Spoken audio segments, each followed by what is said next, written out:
Oh boy. Oh boy. Hello. Oh, hello, hello. Hello, everybody.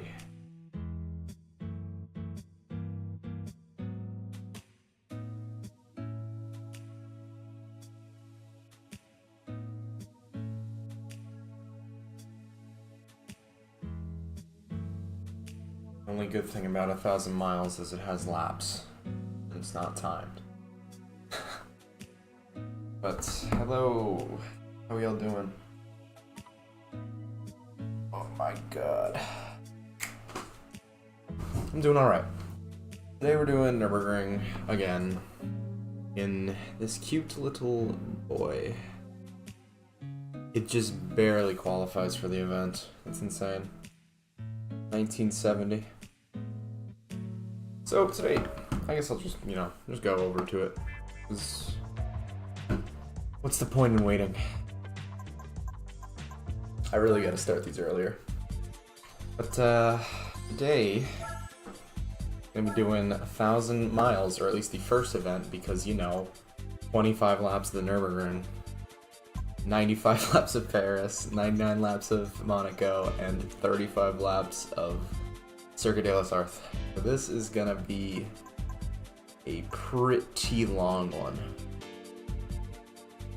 Quite the championship. So, without further ado, I've never done this in A-Spec ever. It's just so long that I've absolutely never even touched this. I've done like the first maybe 10 laps of the Nurburgring race, and then I just gave up. I've never actually done this all in A-Spec, only in B-Spec. So this week we are going to change that. Because I'm insane.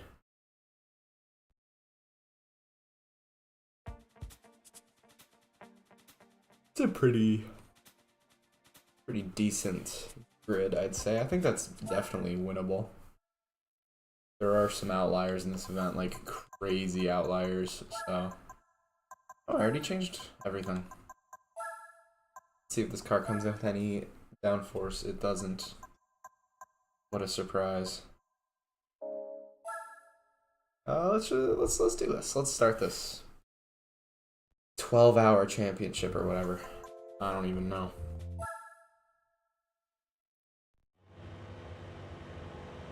Only a 10-point race.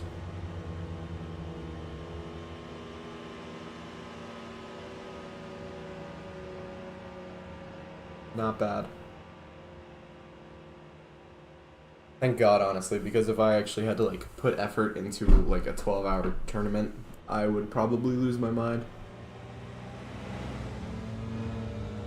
Imagine pushing one of these cars for 25 laps straight of the Nurburgring instead of just lapping it normally, like a human being.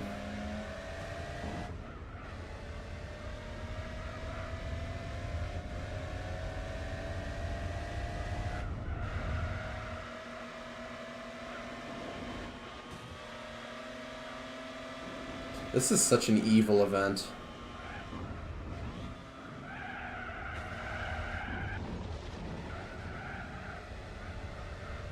Hello, hello. Welcome.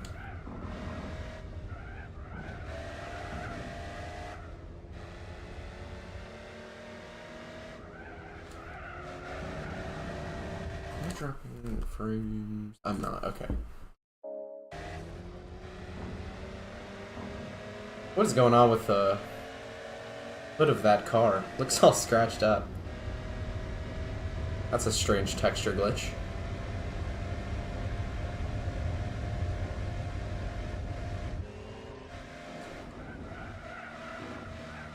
Pretty nice cars in the grid. Bad they're not as quick as I am. Barely. It's not like it's very tough to be faster than a lot of these guys.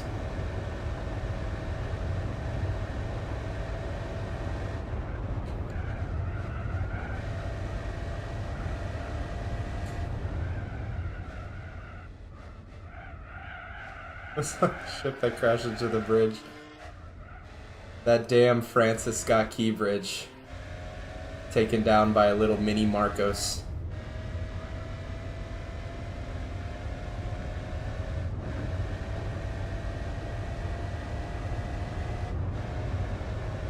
Conspiracy theory. This car's really good handling. For being, what, 50 years old.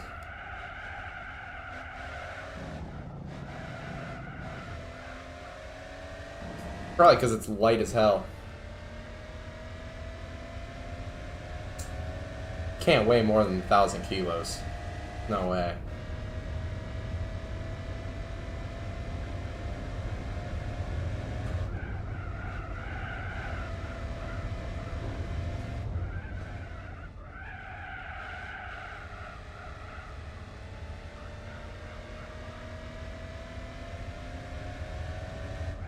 I'm taking the up to 1970 restriction very liberally by using a car made in 1970.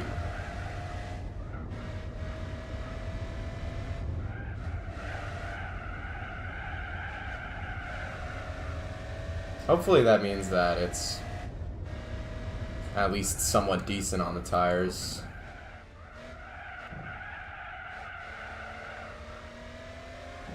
There's so little weight to it.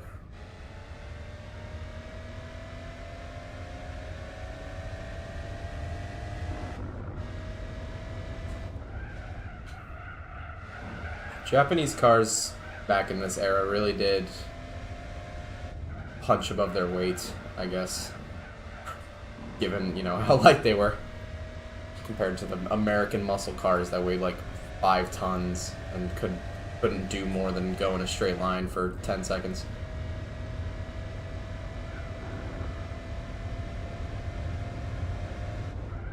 I was considering using the C1 Corvette for this, but I decided against it. I think these tracks are a little too tight for that.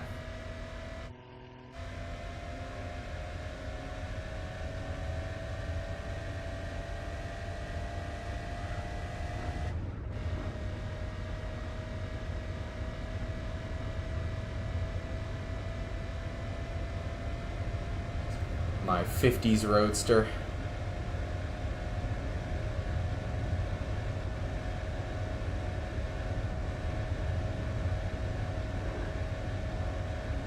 Yeah, I would not be surprised if I could only do about 3 laps a stint.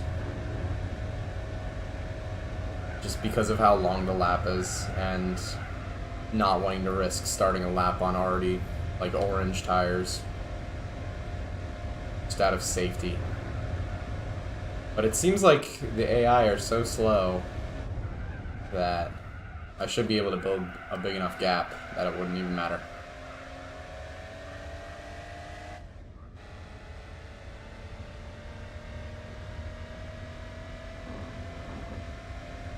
No 300 SL, no AC 427, no Lotus Elan that only pits one time a race.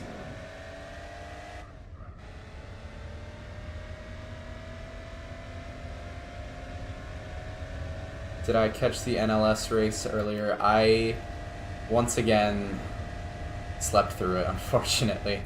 I woke up at like 11:30 Eastern, and by then it was already over. Stayed up a little too late last night.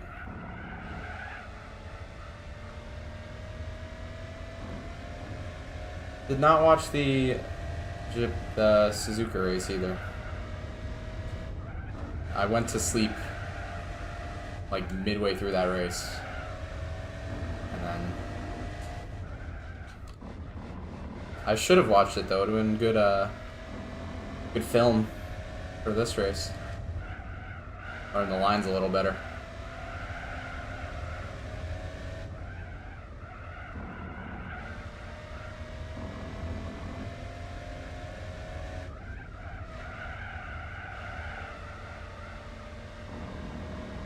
But we're gonna see if this race really is 1,000 miles. If this championship is lying.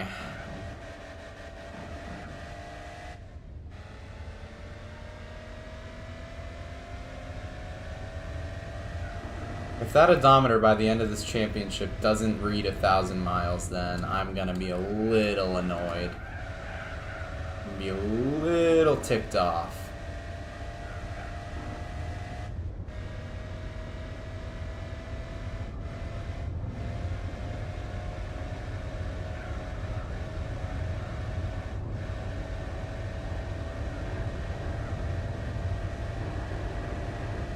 But as I was doing some tests for this event, I found this entire spreadsheet of car data for this event, and the Lotus Elan hits literally once in every single race.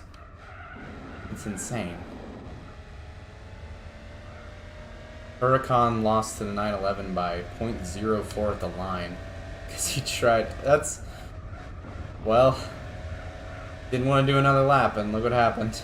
That's funny. Man, what a way to lose. What a way to win.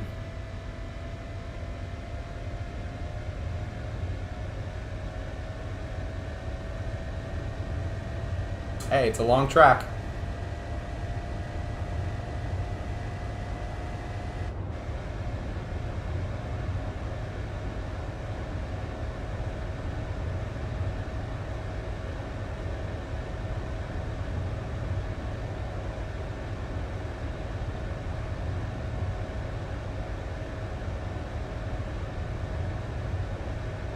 I mean, what? How long are those races? Like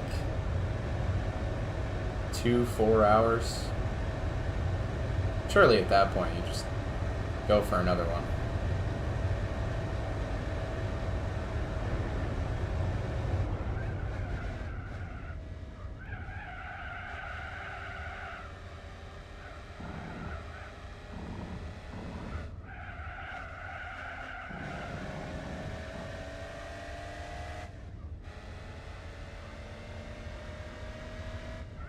Nine-minute lap time. Let's go.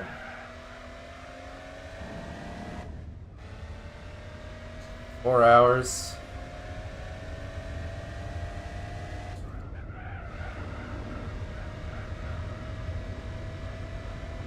Ah, that makes sense, yeah.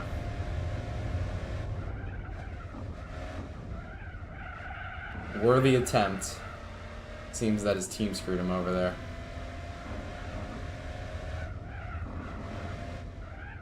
Poor dude.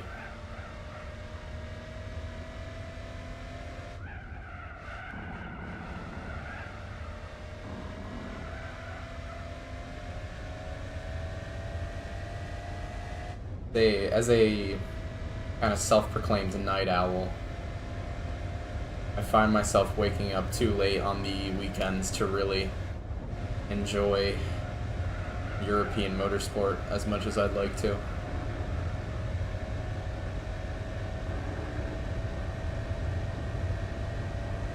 Wake up in that weird window between 11 to 12 where it's just too late for anything European and just too early for anything American. So I go on the rest of my day and I end up missing pretty much both. Because I'm a sucker.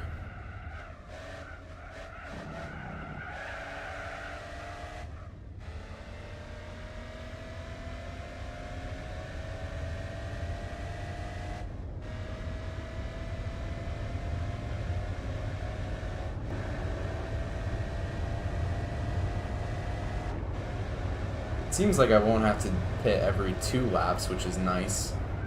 I remember my first attempt at this a long time ago. I used the Jaguar E-Type. Awesome car, awesome car, but it ate up the rear tires like nobody's business. Within 2 laps, you had to pit, or else you were gonna die. And I was like, you know what? I don't think a 12 stop is really worth it.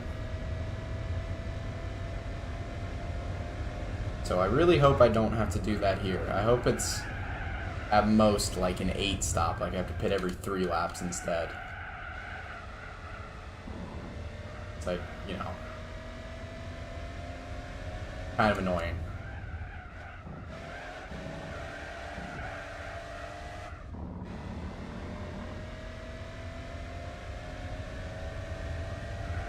circuit is so long, the Wi-Fi cuts out at the back of the circuit.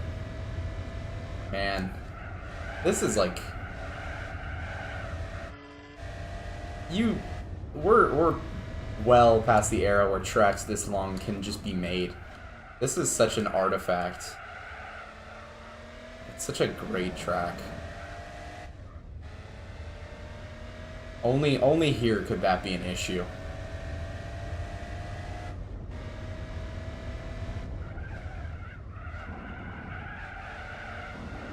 I really wish we could go back to having tracks long enough where there's separate, you know, weather on one side of the track than the other. Like completely different weather systems. Oh, the back half is wet, but the first half is bone dry.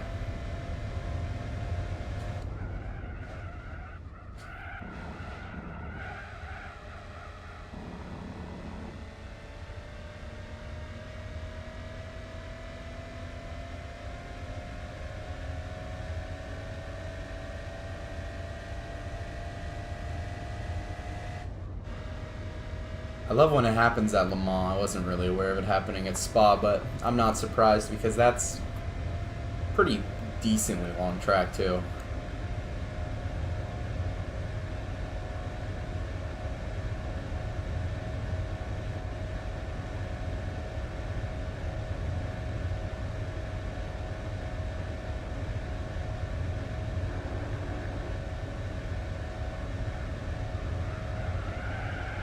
Oh geez. Maybe I'll lift off there.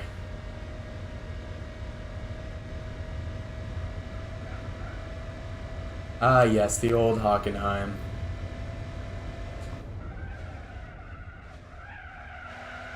Where the trees were the walls.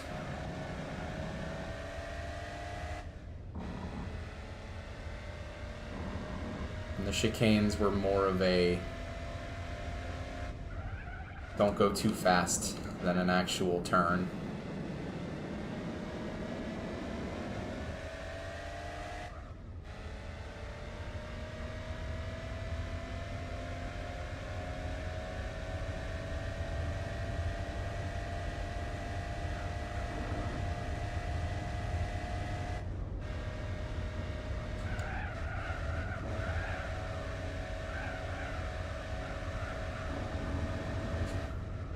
I wish they didn't completely destroy or just abandon the old Hockenheim layout. I'm like, I understand it's not safe, very, like, at least to the levels that we want nowadays, but to just completely get rid of it is a little, you know, bad.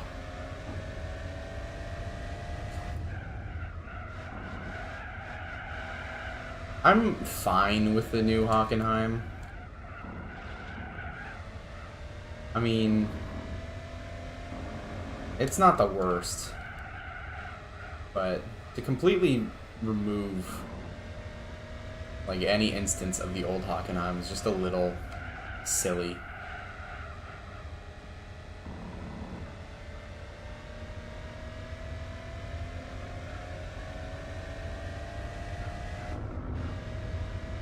You trespass, you could probably still walk the track.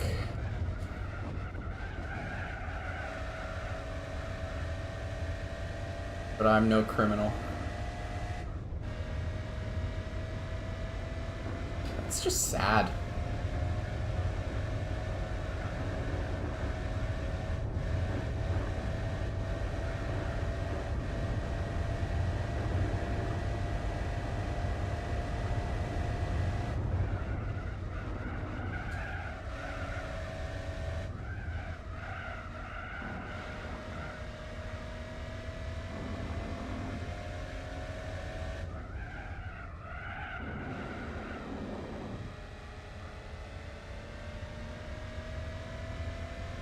Man, I could not imagine doing this race in a slower car. It's just, it would take so long.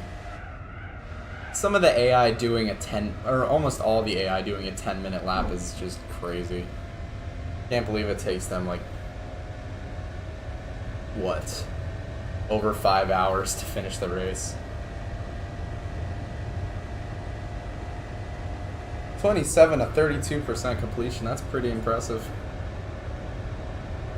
That's like, man. I don't even know what to compare that to. I think when I did all the special conditions events, that was only about 10%. If not less. Probably more like 6%.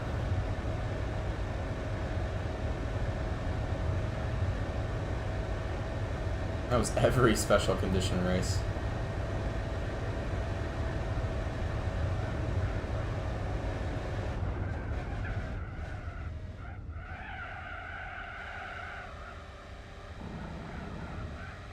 Ooh, those tires are getting a little yellow at the front. Can't take the sub 9-minute laps.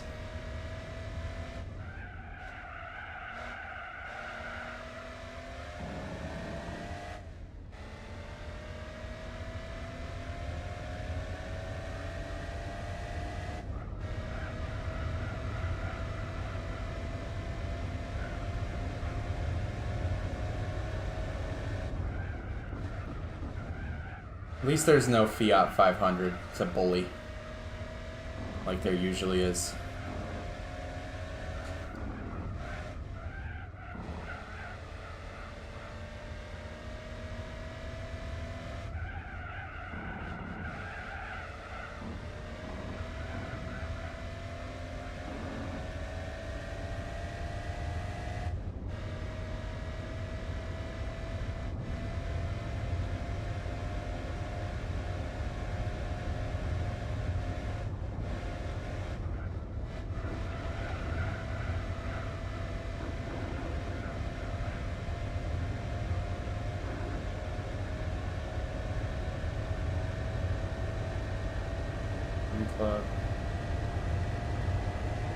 Oh yeah, the M3 GTR can do... It's allowed in Premium Sports Lounge, isn't it? And it's probably very good in the Polyphony Digital Cup too.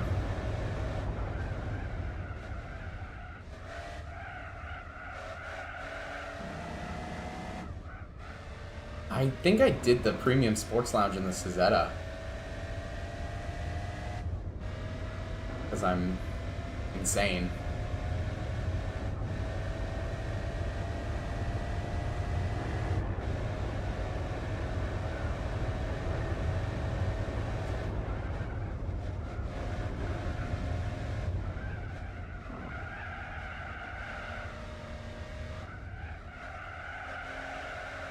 I think I'm going to use the M3 GTR in the Nurburgring 24 hours race.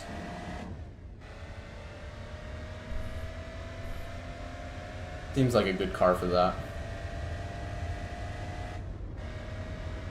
German car in a German predominantly GT event.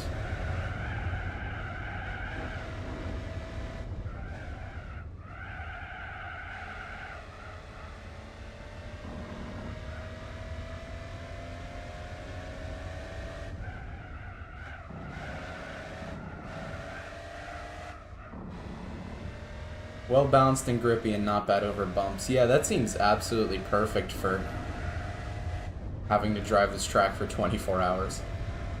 Seems like a great combination. Don't really have to actually focus, can just sort of run out the clock.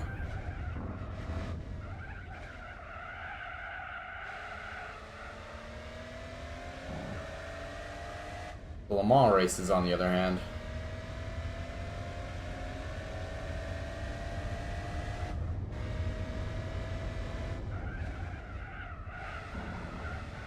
having to use a Group C for that is going to be chaos.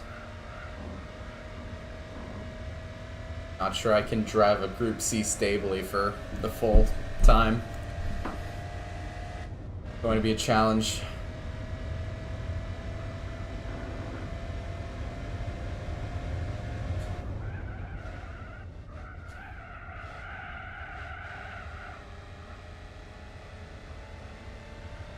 I've just got to decide if I want to do the 2-1 where it's got no chicanes, or the 1 where it has no chicane, or it does have the chicanes. But I'm thinking I'll probably do 2 first, because that one seems like the kind of spin-off one. It's not really as impactful. But just going in a straight line for that long, man, that seems like a really boring time.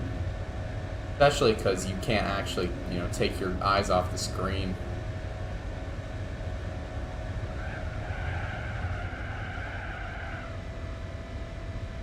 I would love to use the R89C, but I also have, from the Fuji 1000 kilometers, the R92C that I would like to try out.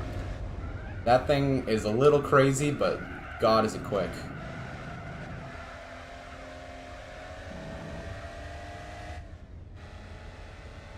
And I think it would be quite the drive.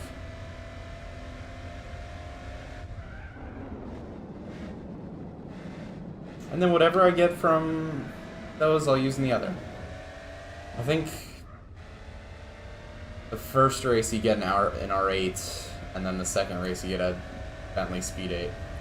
So I'll just use whichever one on the other one.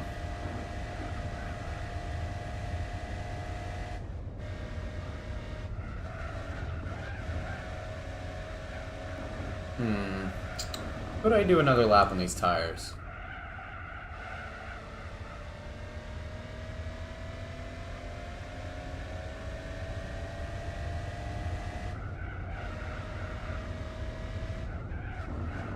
Yeah, tire wear is probably going to be abysmal no matter what compound I use. I'll run some tests. See which one works best.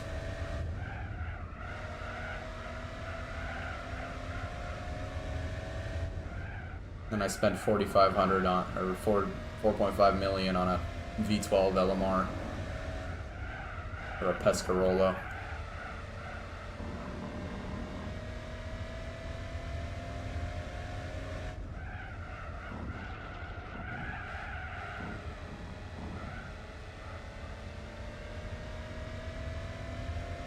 Or 905. But no, that's way too much money.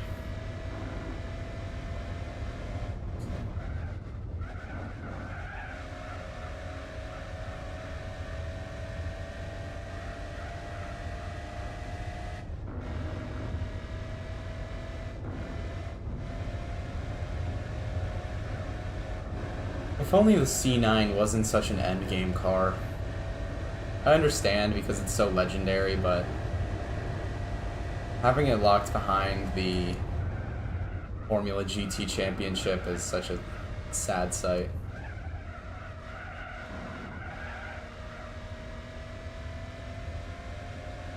Have to do a 24-hour race and like the longest championship in the game to get it. Well, you could do it. You could do Formula GT in a prototype. It'd just be a lot harder. But it is definitely possible. I wouldn't attempt it. Well, it'd probably be fun.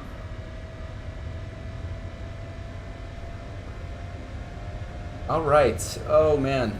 I don't know what I'm going to do about these tires.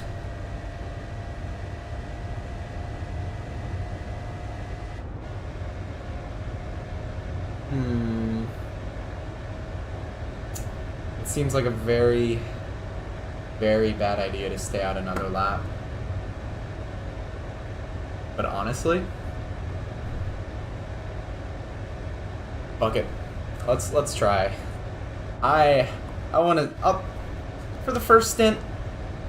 I want to see if it's really an issue, and then adjust from there. Because I've got like a 3-minute gap already. It is way too long a lapse. This is probably going to go terribly. But if it doesn't go terribly, then it will be great. Because I am reckless.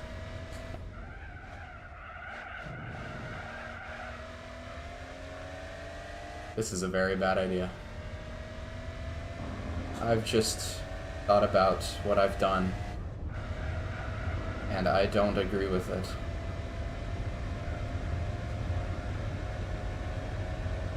Whatever. I can live with it.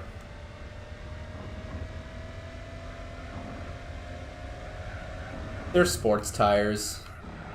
It's not like they're racing tires where they just completely fall off. They've got a different wear curve. Okay, you can stop. You can stop wearing now, please. The second half of this lap is going to be very fun. I can already tell.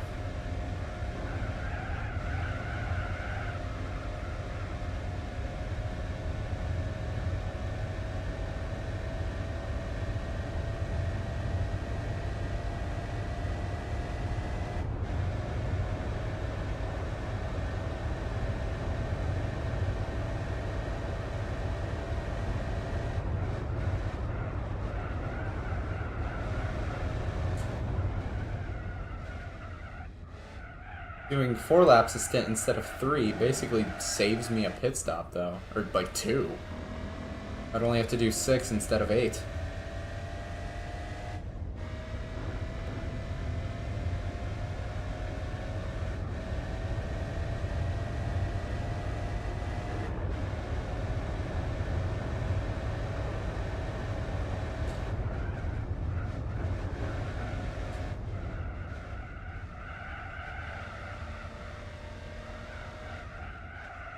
Run it till the rims fall off.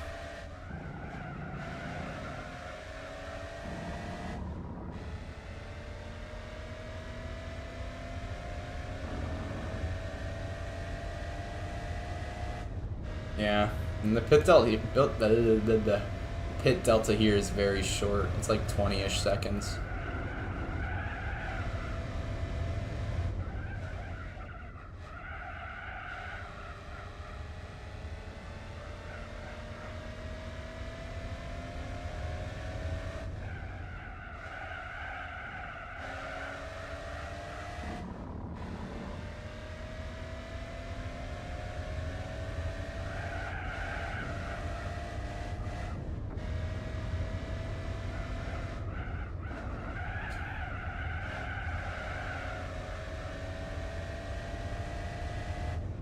Okay, it's alright, but to be fair, this is not the part of the lap I'm worried about.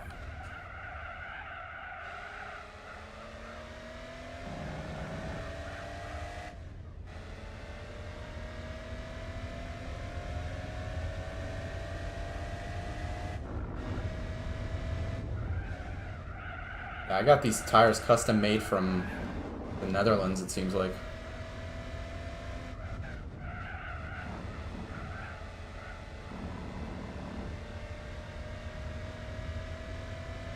Now they're going from McLaren orange to Ferrari red.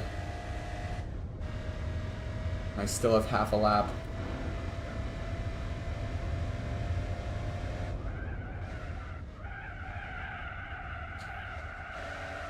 Uh-oh. So it begins.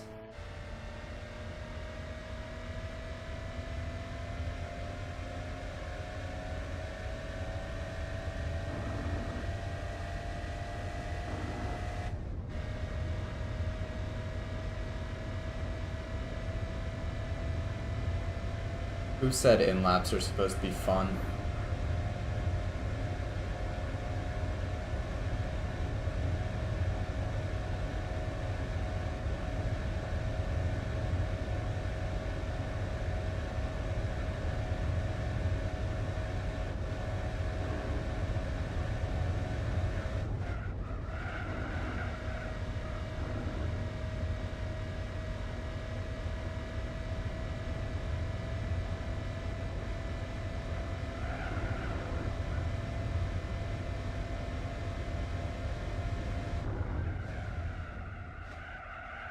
All right.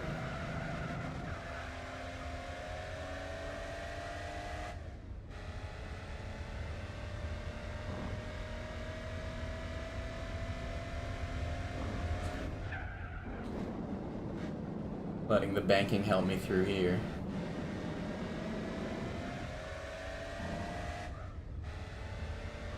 That is a very red left front.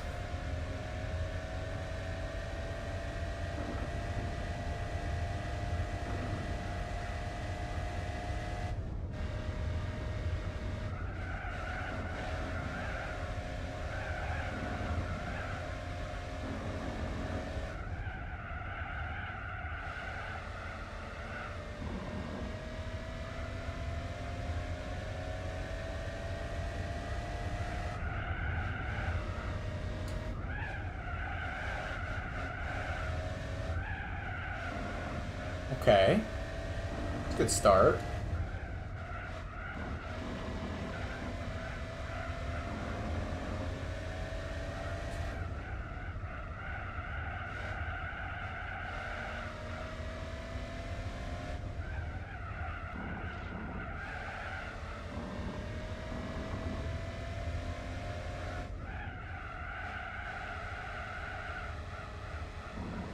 Honestly, I'm very glad to hear that.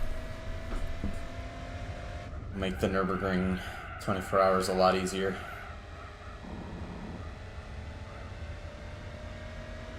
That is the reddest I've ever seen a tire get. There's probably like not even treads on it anymore.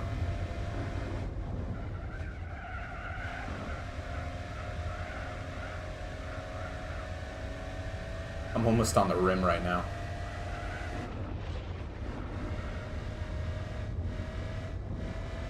But there is still grip. Doesn't really seem to have much of a cliff. Not like a step.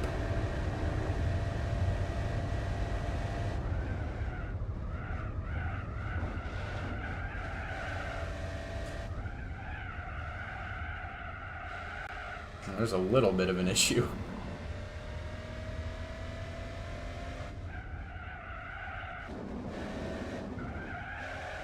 Oh, can't really do right-hand turns anymore. Once did a 4-lap stint in an Opel touring car. Yeah.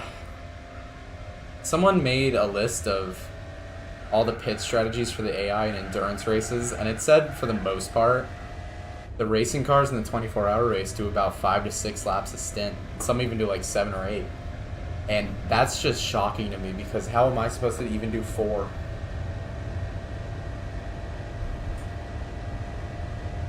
Okay, that lap was not bad.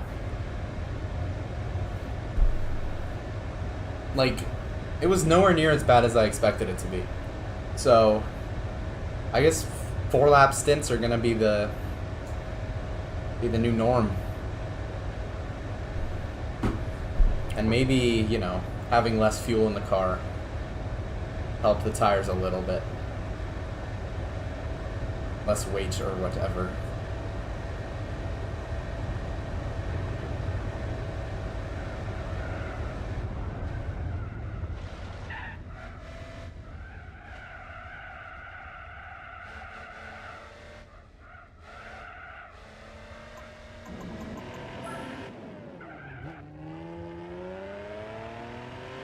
So many German events just randomly throw in the Nordschleife just because there's no other German tracks in the game, and it's so silly. Maybe they should, you know, have added more.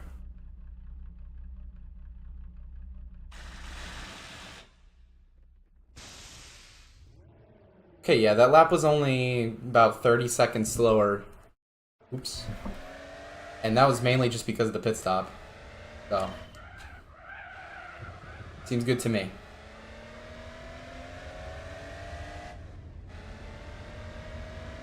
$50-mile stint, basically. Just how long this track is.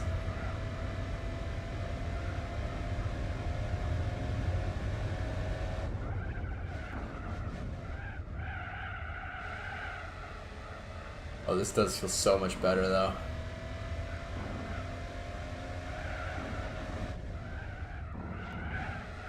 I always seem to take high grip for granted.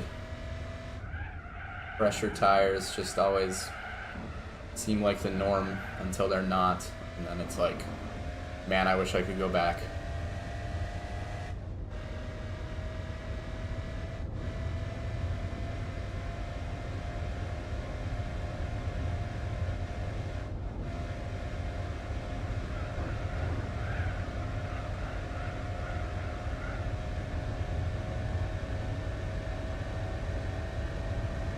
Racing mediums rather than hards. Yeah, okay.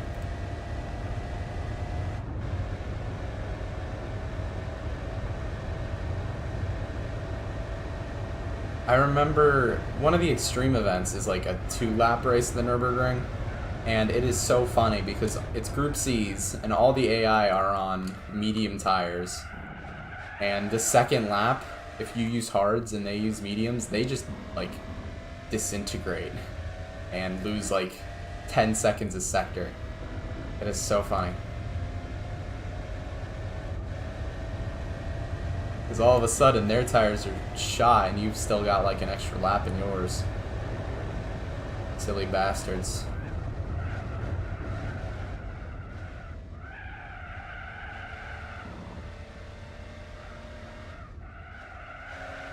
Car can really fly.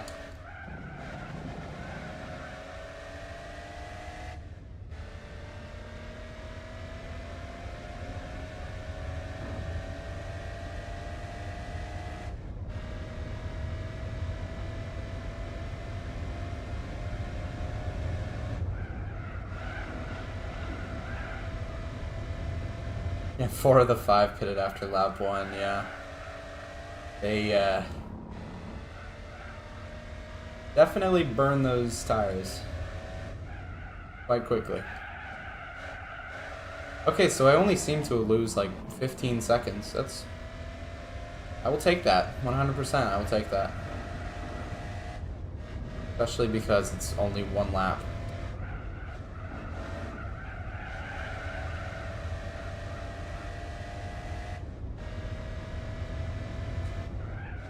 I think this and the Le Mans race are gonna feel fine because they're such short lap counts. Well, in comparison to the 90+ laps of the Monaco and Paris races. Those are gonna feel like forever. But I've always felt that longer laps makes the race feel a lot shorter. Because you're doing less laps to go longer distances. You're seeing different things.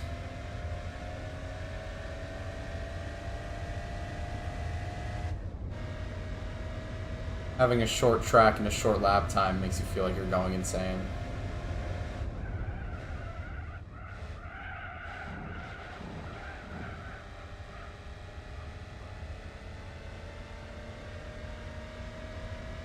They really botched Monaco in the name of stopping corner cutting.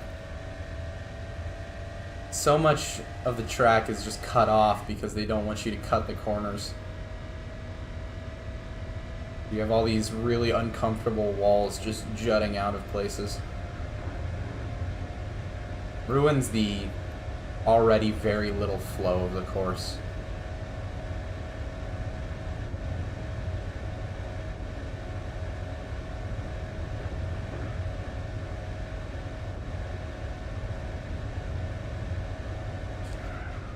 Makes you feel a lot more constrained. Not fun.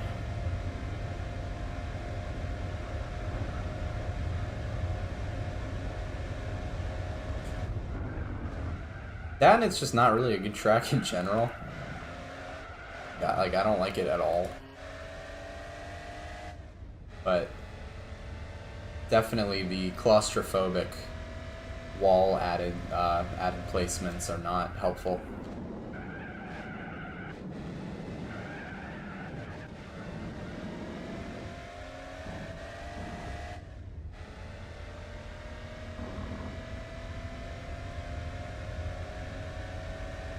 Make it feel a lot more cramped.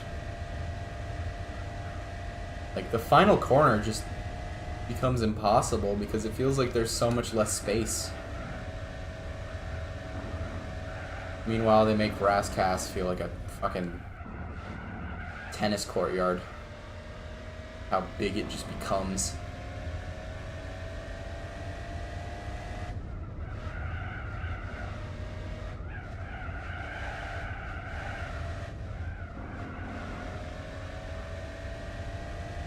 Sonoma is one of the best tracks in America, period. Like,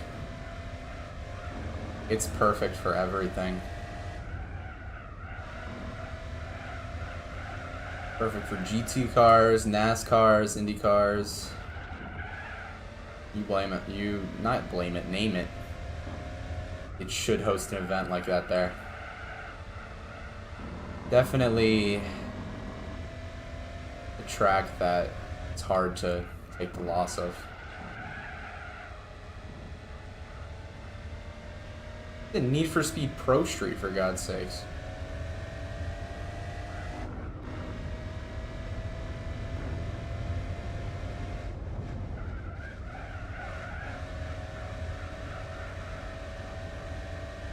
That game definitely should have used it more. It was only really a end game track.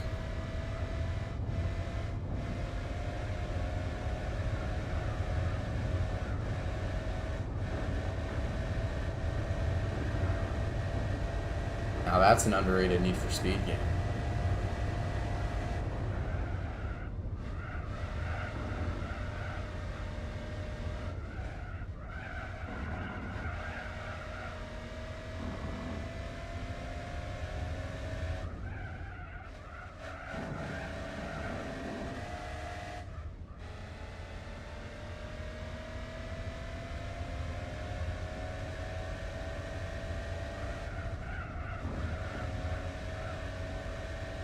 I really want to play through Pro Street again now. How silly of me for even bringing it up. I always get these massive waves of nostalgia sometimes. As everyone does, but sometimes I just go out and straight up play the game until I complete it, and I don't do anything else but that. Because I'm a little obsessive. But look at this thing. It's such a cute car. I don't know what's going on with the license plate, though. That seems a little incorrect. But other than that...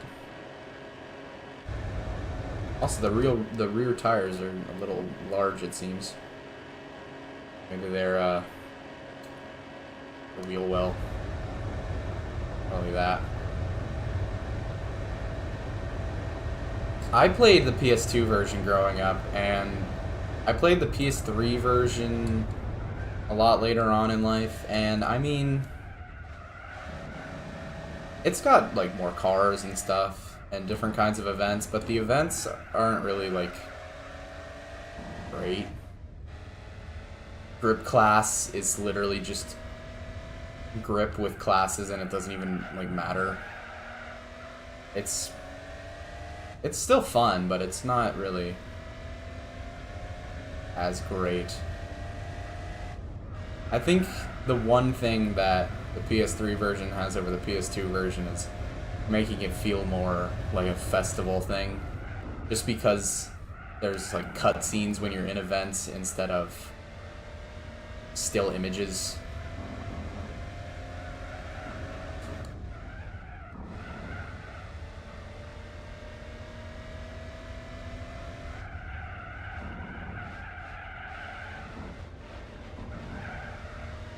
My only problem with, I don't know if it's a thing on the PS3 version, but it was definitely a thing when I was replaying it on emulation on PS2.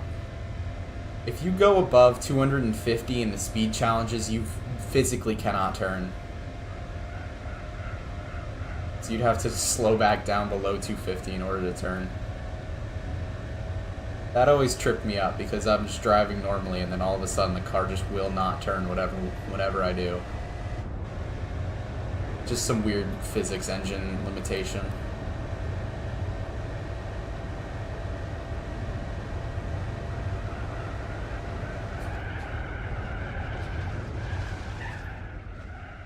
Okay. That was a little nerve-wracking. Also, the PS3 version gives damage way too easily. You get light damage just for touching somebody, and that's kind of a hindrance early on. Okay, so it was just a common physics problem. That is very odd. That made like very endgame speed challenges really difficult. Oops.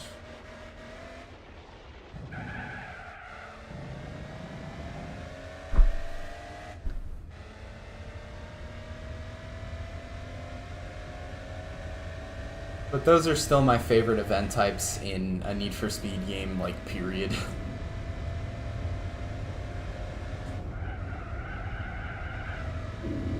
Kind of reminds me of the mainly highway races in Hot Pursuit 2010. Just barreling on at full speed trying to survive.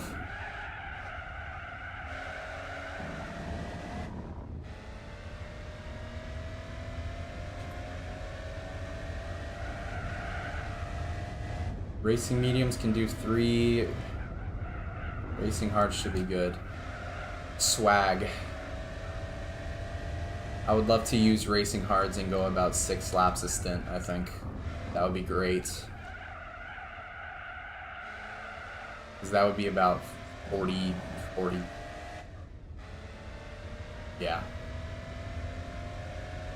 40 plus minutes a stint would be awesome.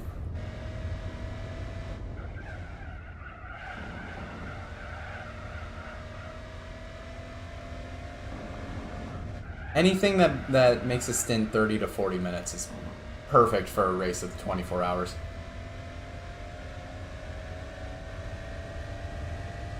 For Gran Turismo 4, at least. In real life, that would kind of suck.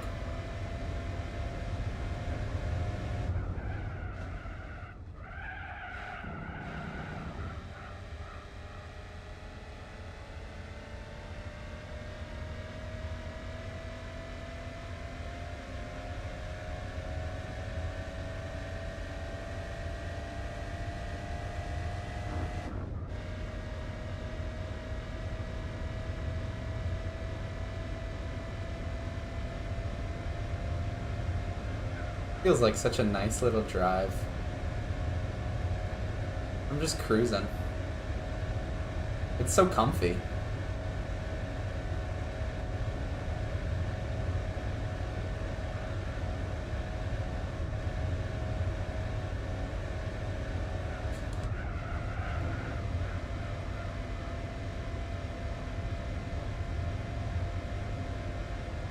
Yeah, 50 to 55 minutes seems to be about what you want. But it's a little accelerated.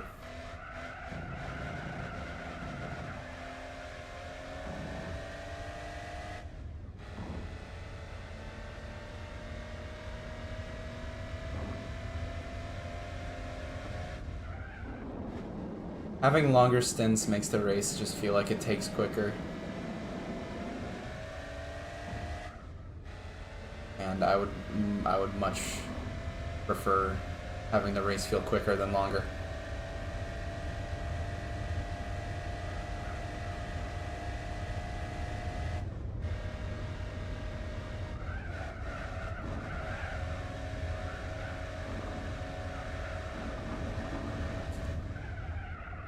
I'm gonna be doing, God, 8 hours a day probably. That sucks. 8 hours a day for 3 separate races. Man. That I'm never doing again afterwards.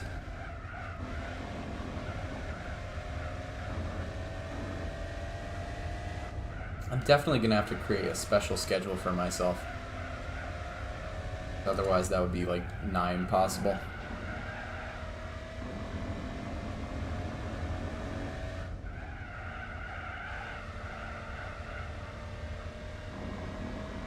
Really screwed up. They had 2 24 hours of Le Mans instead of just 1.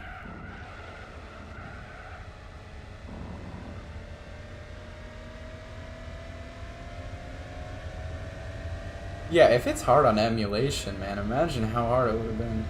How hard it's going to be playing on original hardware. PS2 is not made for that.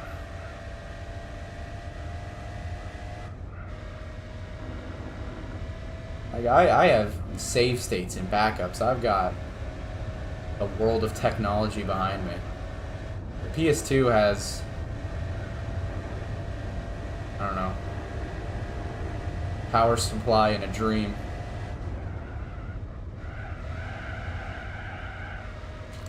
Wait. On the grass there with my rear, holy crap. That almost caught me off guard.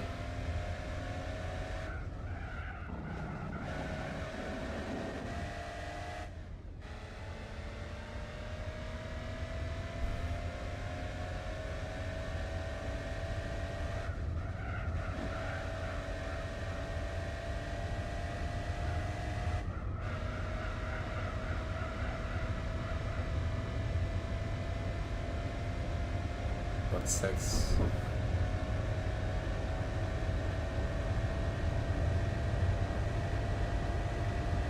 Looks like this race is going to take just about 4 hours. That's that's about what I would have expected. I was doing pretty high 7-minute laps in the Opal, and I did 5 laps a stint, so this taking about 4 hours makes sense. 5 laps shorter, but a minute faster. Or a minute slower.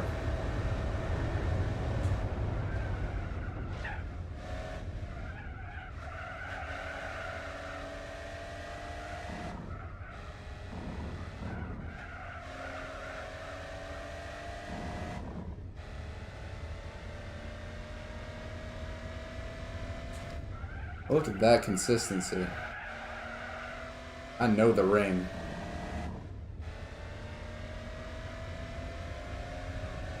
Screw Kevin Estra. They should call me the Ringmeister. No, they shouldn't. He deserves it more.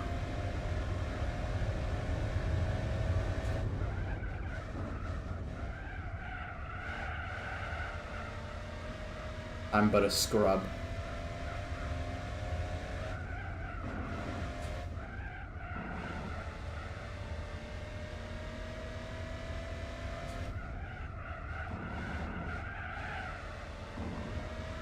It is very nice. This car is lovely. It's got so much grip through the corner, or in proportion to how much speed it has overall. And it's super stable. It's like glued.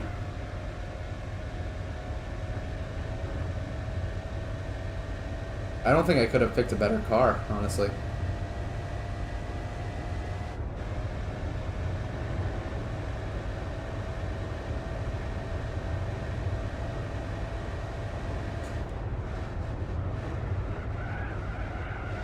It's honestly about as fast as the Opel Speedster was in a straight line that I used for the 4 hours. It's just that had a wing on it, so it was pretty quick through the corners. That had a wing and was MR and had modern suspension. But you can really throw this thing into some corners, like this one especially. I don't think I would ever want to go through that corner in a car from the 70s over 100 miles an hour, but here we are. If it was a street car.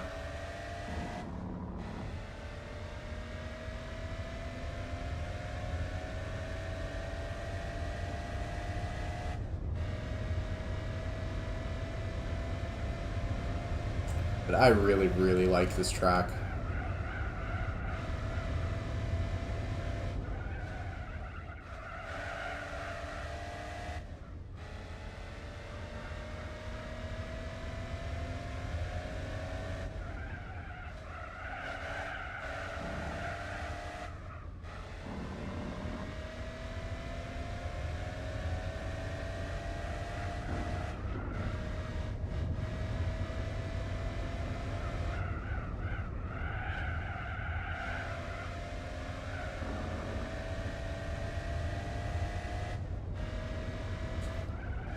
They raised the curb through there. So that would probably launch this little guy into the sky. Oh. Thankfully it's still chill.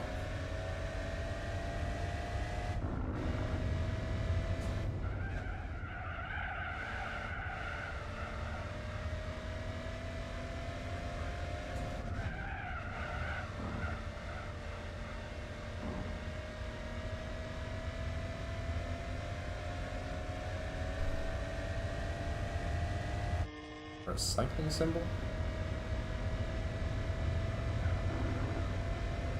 Would be. I think this track would make for a great special stage. I know there's a German rally, but I wouldn't be against seeing them having this be a stage.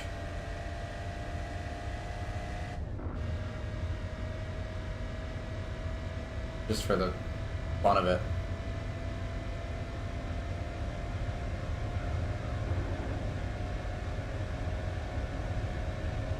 But it might be too out of the way.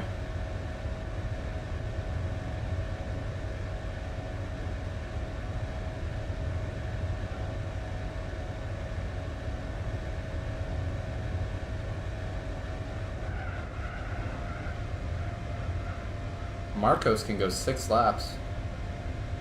Or has to pit. That's impressive.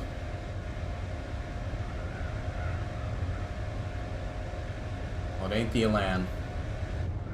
Or the Elan.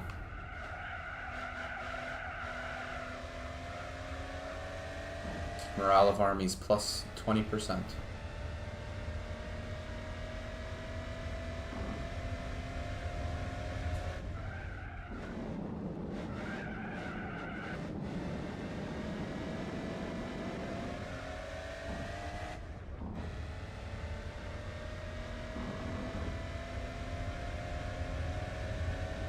Still the Marcos in the lead? Must be.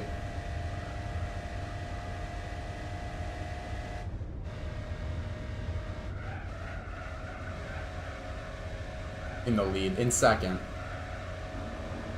I'm very much in the lead. Hello, Mrs. Muff. Welcome. How are you today?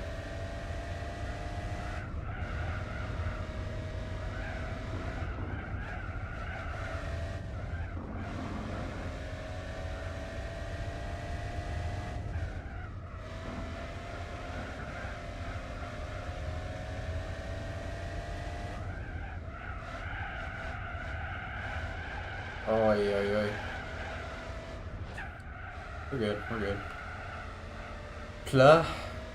You are Pla. We are all Pla.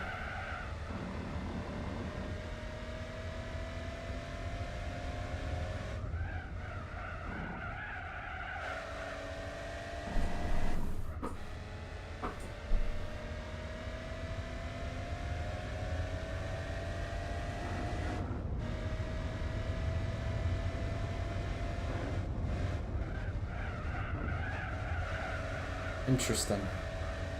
Every car, except for me, can do 6 laps. Well, and maybe whoever's last can do a little bit more.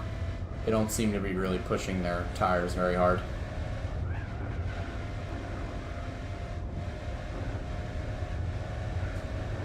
Or themselves. Probably just joyriding. Which is respectable.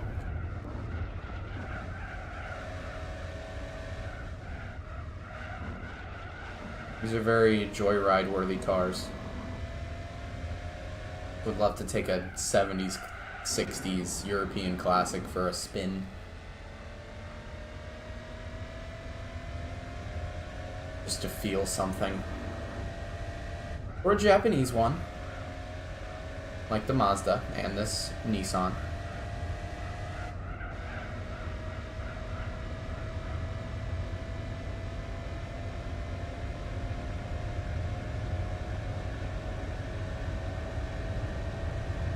Yeah, they're out here doing the tourist and farting or whatever.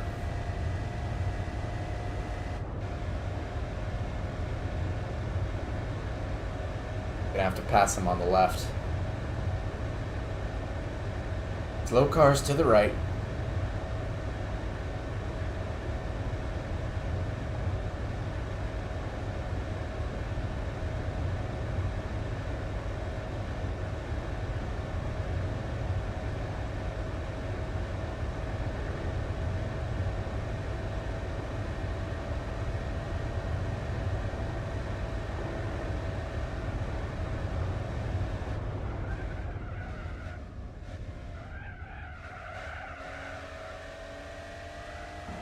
Alright, in lap time. Hopefully this doesn't suck.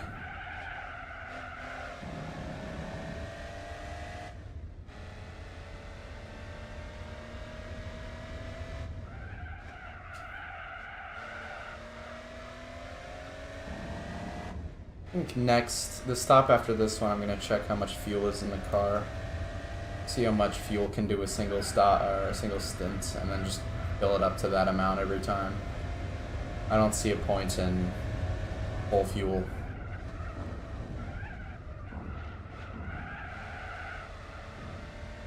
It's not like the game penalizes you for getting fuel every stop. I'd rather just take the lighter weight.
I estimate that this race should take just under 4 hours.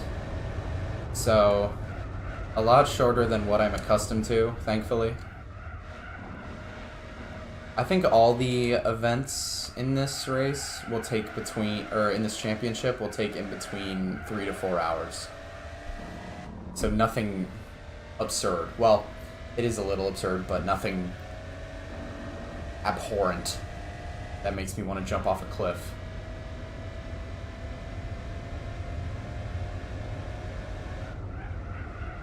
But it should be like just under 4 hours.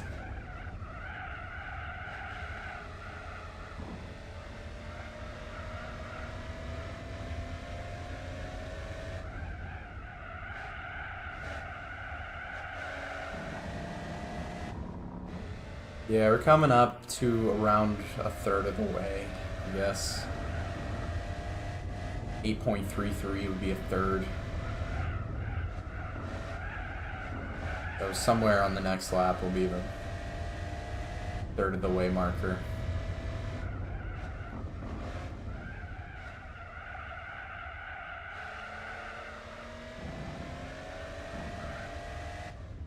I think if I had to wager a guess, the shortest race is going to be the Opera Paris race. Just because it's got to be a sub 2-minute lap time.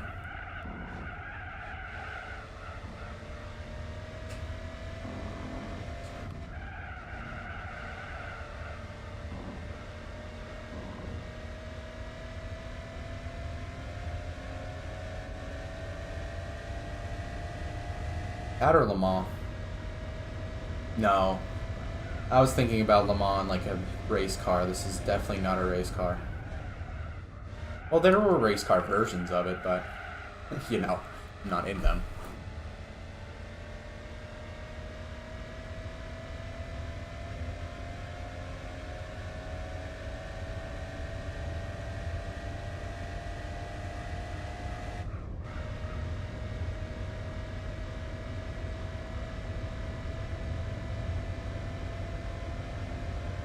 I definitely think Opera Paris does get a lot of unfair criticism.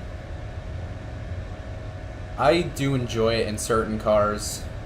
I think it's really fun in GT cars and higher end sports cars.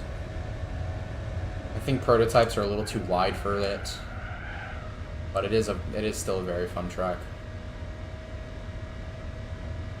Rally cars especially. Short wheelbase, high power cars that you can just whip around a corner.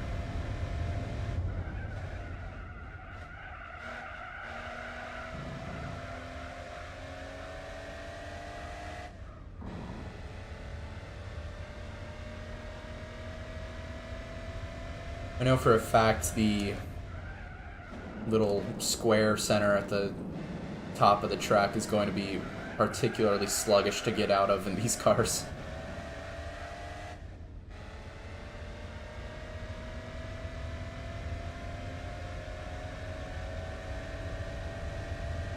Yeah, Peugeot rally cars in this game are a lot of fun.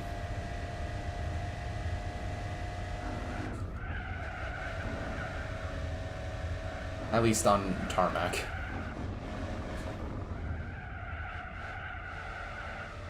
The off-roading stuff is alright, but it can be a little bit of a hassle.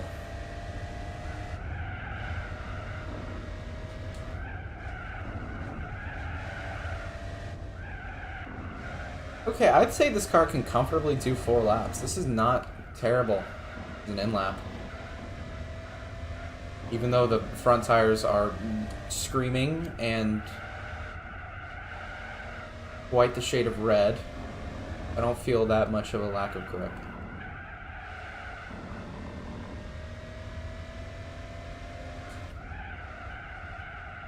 Yeah, we don't really get Peugeots in America, unfortunately, but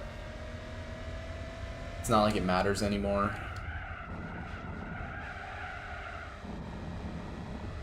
They're not what they used to be. A lot of French cars we don't get,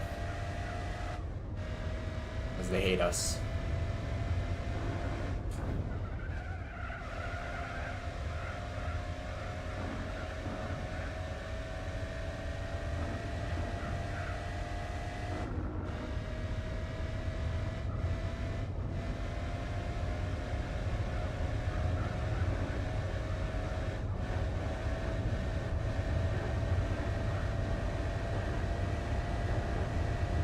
Who is this car in last? I'm curious, because I don't remember every car that started this race. Wonder if I'll catch up to it, or if I'm just gonna have to wait until after I pit. Oh no.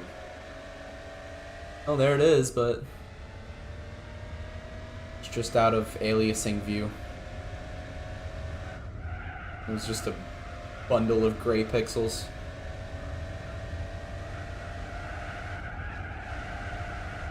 And we are 1/10 of the way through the championship name. Got 900 miles to go.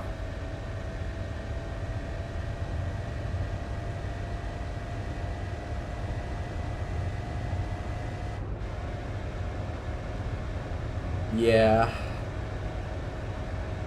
I think the American interstate system really prioritizes cars having larger engines. Alright, what are you? What even are you? Oh, it's another Nissan, I think. It's an earlier Skyline. That's silly.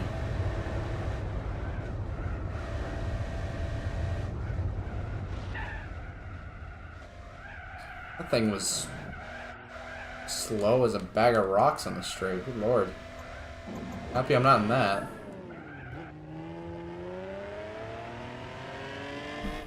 Oh, it's a Sylvia. Okay. A very early Sylvia.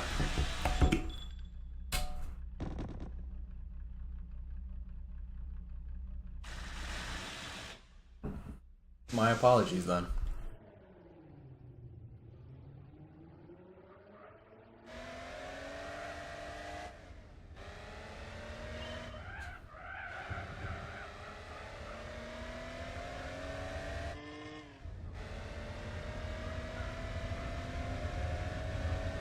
So with that being pretty much a third of the way through the race, I'd assume that this race is going to be more like a third of 1,000 miles than actually a quarter, if not more.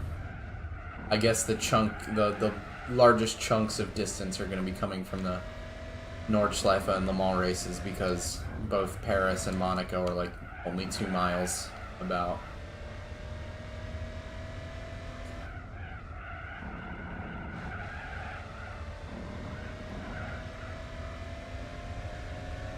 Teehee.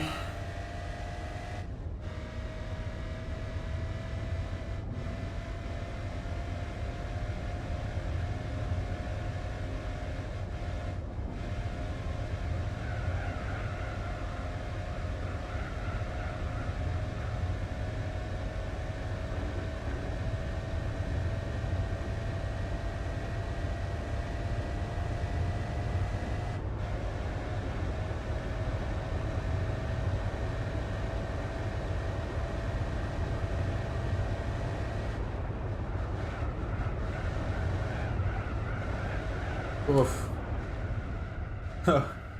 Maybe a little slower next time. Got a little closer to the outside grass than I wanted to there. A bit spooky.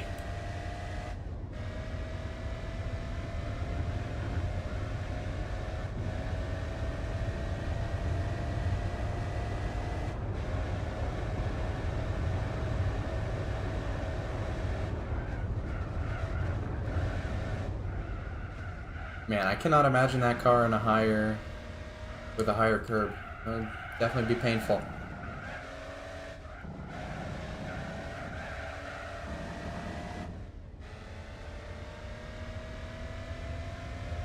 A 1.5 giving 130. That's a good ratio, especially for diesel.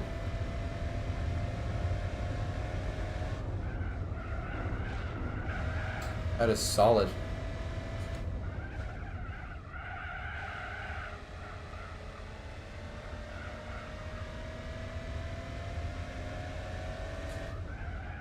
I love how efficient cars are nowadays when it comes to producing power.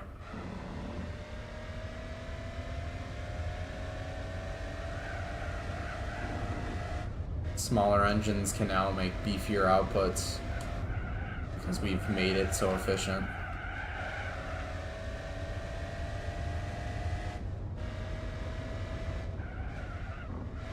What was that one Alfa Romeo that was like a 25-liter engine and it only made like 200 horsepower or something?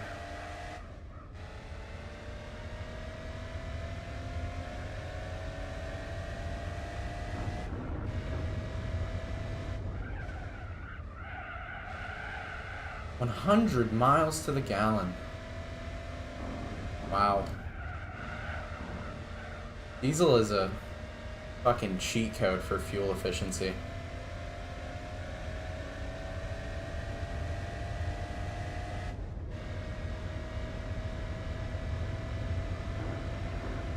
Something combustion. Oh, there's the replay. I really need to look up the criteria for the replay ending. It must be just over 100 miles or an hour and 15 minutes. Sometimes it lasts longer than an hour and 15.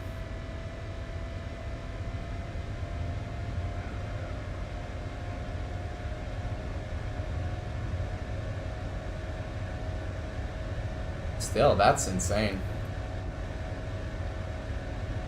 I would die for 80. My regular fuel Versa gets like 40 on the highway. 50 when I'm not driving it. Which is still really good for an ICE, but like... shit, 80 miles to the gallon.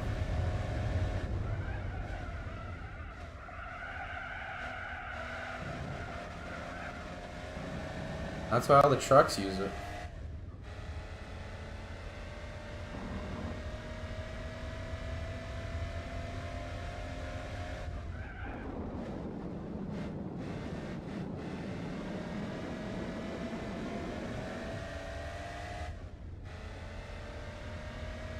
Also, 8,000 mile round trip in Australia is crazy. Like, Australia is so much bigger than I think it is. It's sad that most of it's just uninhabitable desert. There's a housing crisis in the middle of the world, yet there's so much in Australia that hasn't been settled. What's the deal? I'm joking, of course.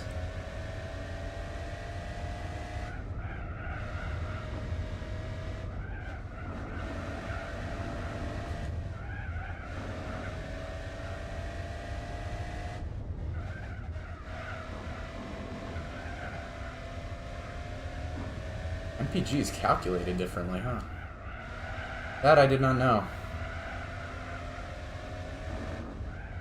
Doesn't seem like something that would vary, but oh well. 66. That's nice. I think the most I've ever gotten was we were driving through parts of Colorado, so a lot of it was downhill. And we got about 60 miles to the gallon. US. Yeah, people don't like forgetting their gravity harnesses and falling into the void. And also spiders. Ugh.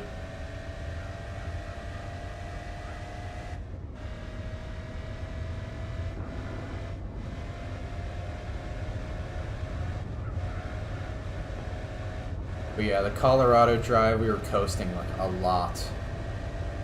Because we started up pretty high. So, a little cheaty, but still.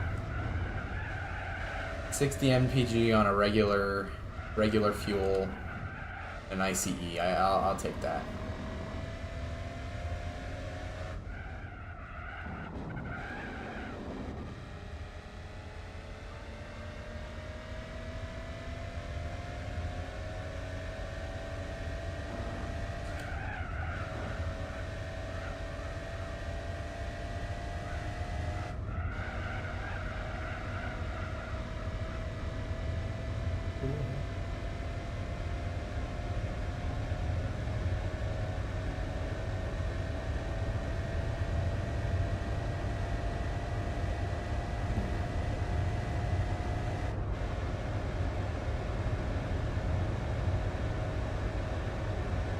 Yeah, the Versa doesn't have a very large engine, but it weighs so little that it can still go pretty quickly. And, you know, save a lot of fuel because the engine's not very gas hungry. I think ours is electronically limited to 120. Yes, I have tried.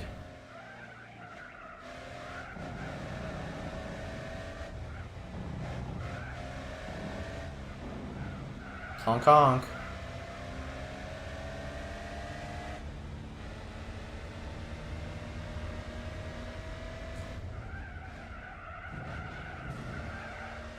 But it could definitely go faster than 120 miles an hour. We just have to go in and take it off.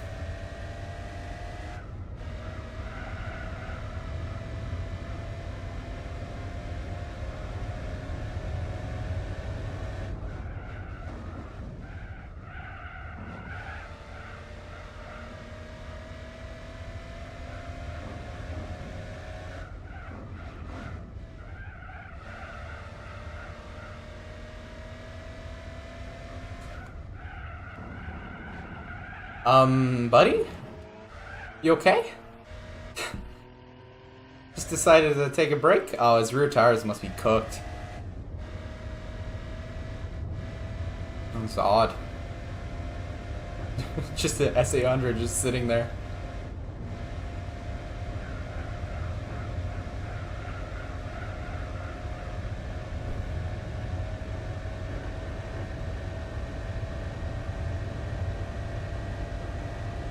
I mean, I don't need to do more than 120. It was late. The road was basically empty. I just wanted to get home.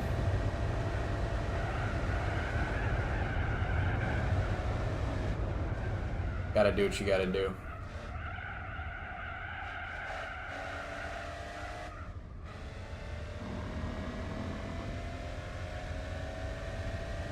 track is so long I completely forgot that that was my out lap. I thought it was just a normal lap in the stint.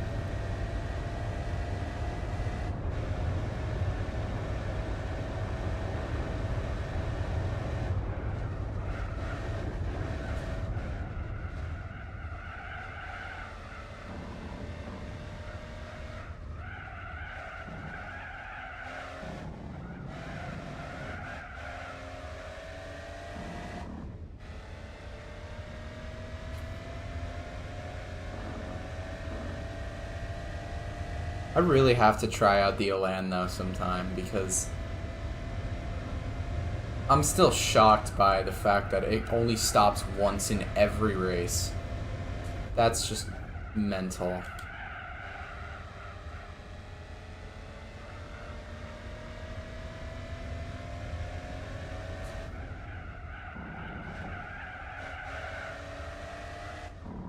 Like, it isn't one of the fastest cars you can get in this event on pace alone, but just on the virtue of not having to stop. Like, ever.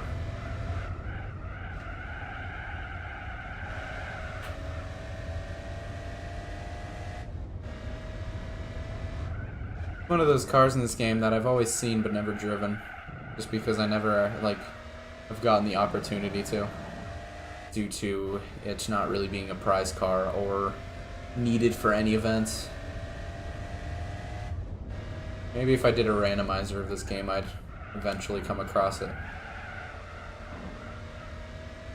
But that is a story for another time, I think. I would eventually like to do a randomizer of this game. Eventually. Maybe when Spec 2 fully releases. Sometime.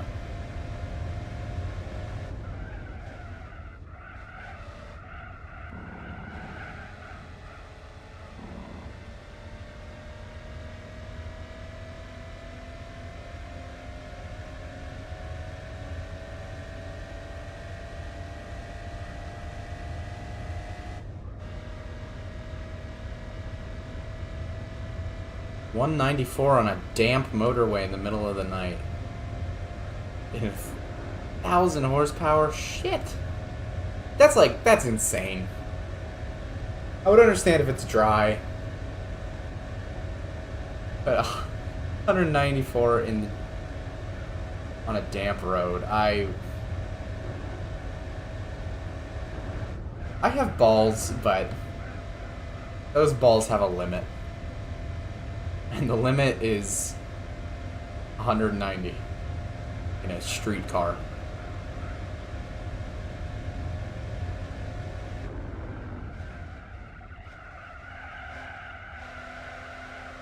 I'd say the most I'd go on a dry road is probably like 140.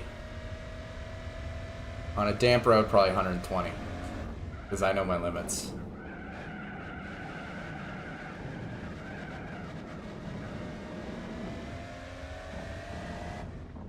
He pretended not to speak English. Oh, man.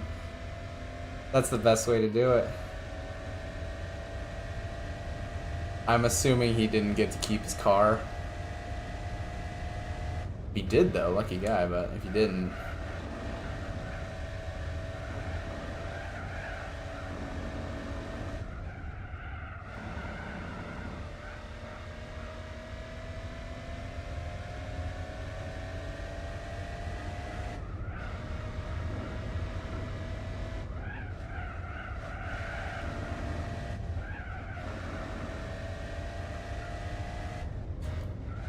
Wow, all that and he gets to keep his car.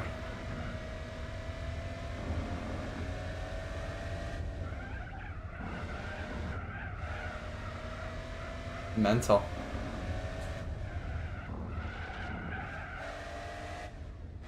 How does a cop even get you when you're going that fast, though? Maybe he's just scared. I gotta watch the video then. Do that sometime.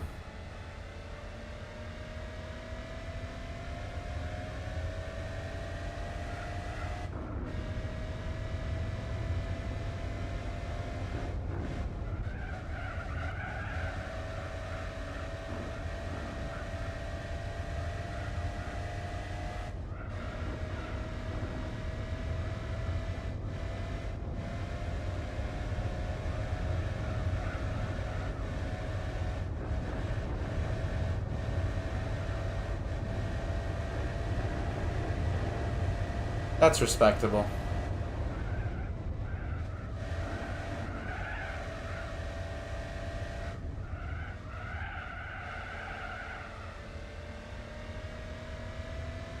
That's a respectable response.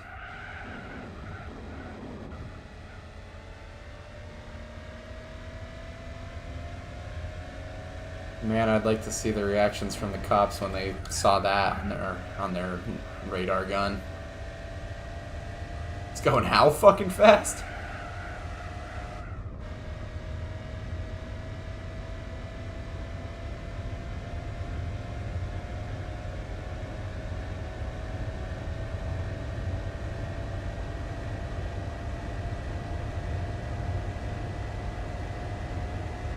People in America get arrested for what? Only doing 30 over at most?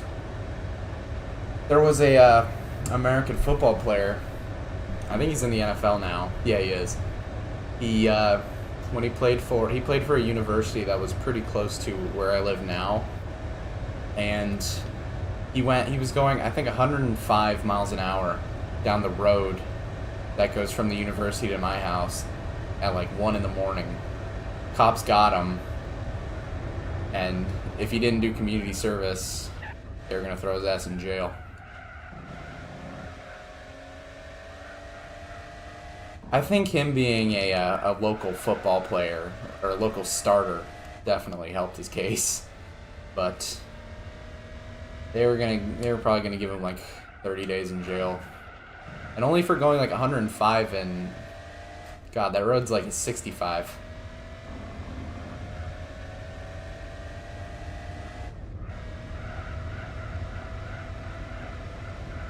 Oh fuck, I got some grass on my tire. And that's $200,000 of repairs.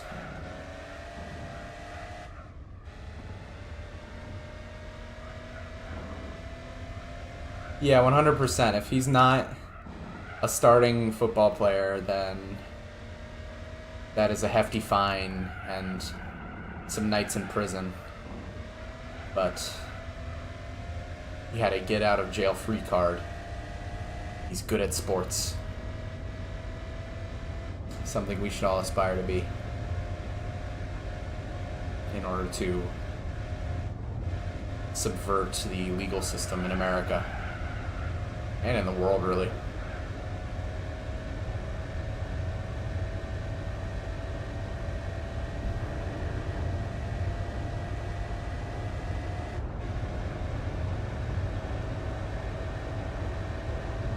I mean, that road is honestly, I've driven it hundreds of times. It is incredibly safe no matter what speed you're going. I've done 100 on it before. It's just straight. Like, it's straight and there's nothing around.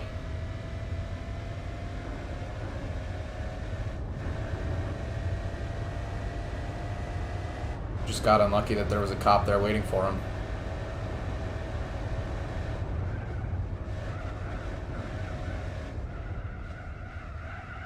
Not a lot of people use it too, because it's kind of in the middle of nowhere.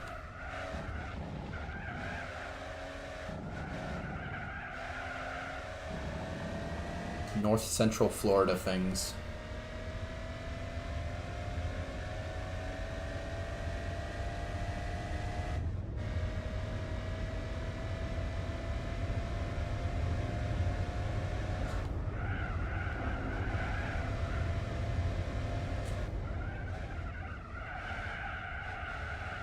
Anthony Richardson, if you're looking him up.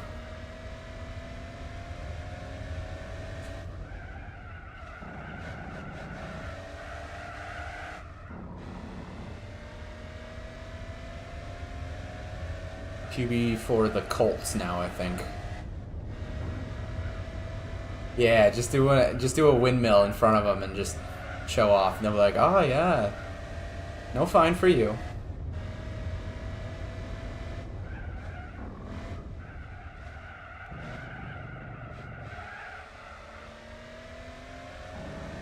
I've always played American football But I don't think tackling a police officer very hard to show my athletic prowess is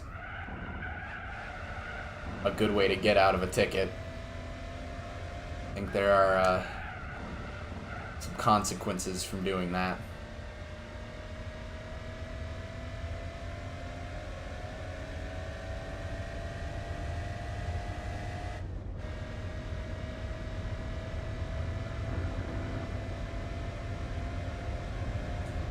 Those college students and their Dodge Chargers.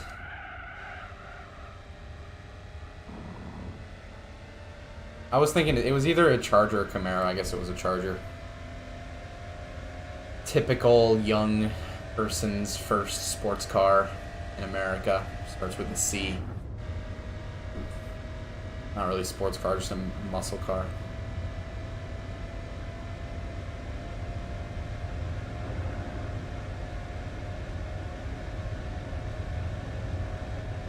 He wasn't even good in college.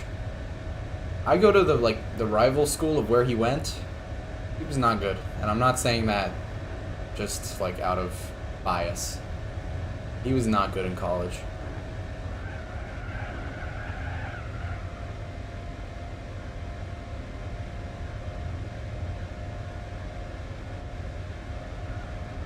Yeah, they always end up in a ditch somewhere.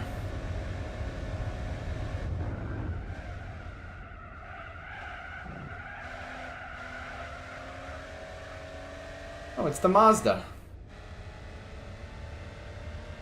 First time I've come across him since the start of the race. Hello there, buddy.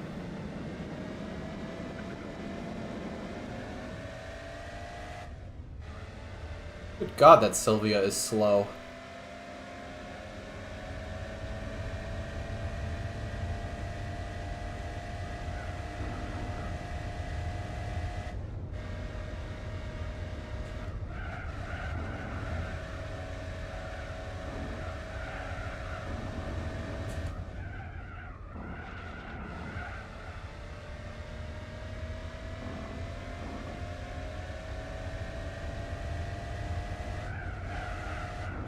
I'm very surprised I personally have yet to be pulled over, but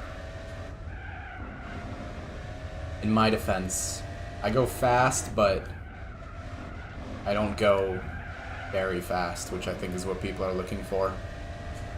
I think at most I would go just 20 over the limit if there's nobody around. 90 and a 70 when the road's empty. Who's gonna get you for that?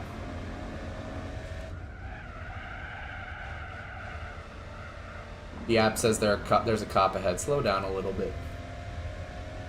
Pull it back.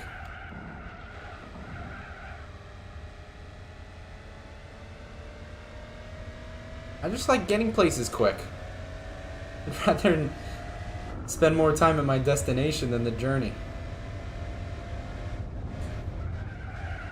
Who's gonna fault me for that?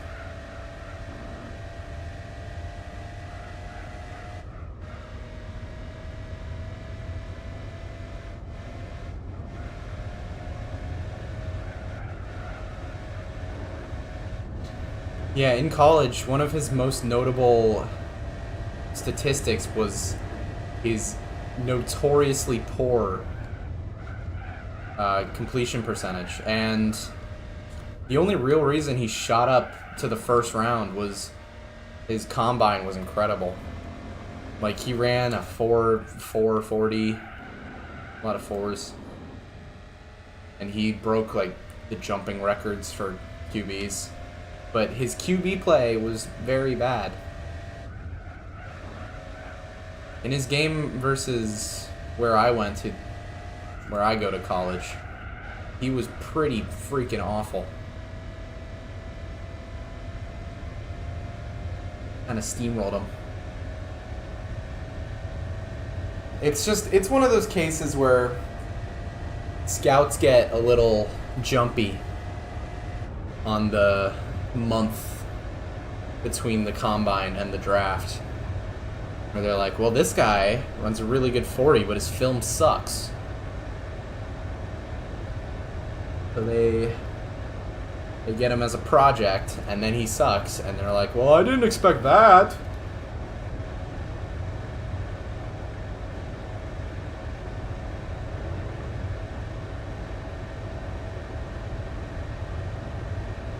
I think he was picked 4th overall or something? Yeah, way too high. I thought he was gonna go, like, in the 2nd or 3rd round. This dude was bad.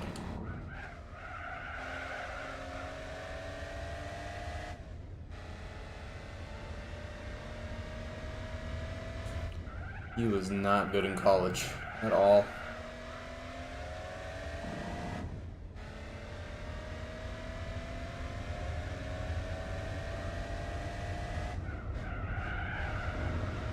Yeah. He plays QB, which is, I guess, gotta be the most important position in football right now, so. What, the Colts starting QB before that was Gardner Minshew after Matt Ryan retired. They needed to take a shot. I mean, I feel bad for the guy. He was doing okay. He just got hurt and had to sit out the rest of the season. Yeah, he was 4th pick. I was right. I remember that draft kind of.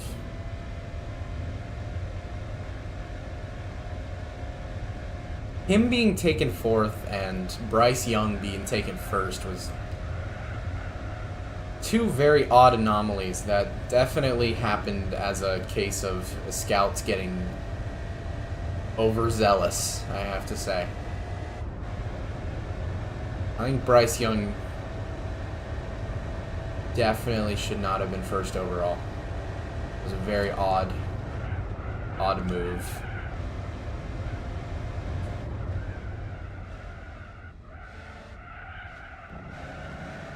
I mean, Carolina sucks. He wasn't going to have a lot of help to begin with, but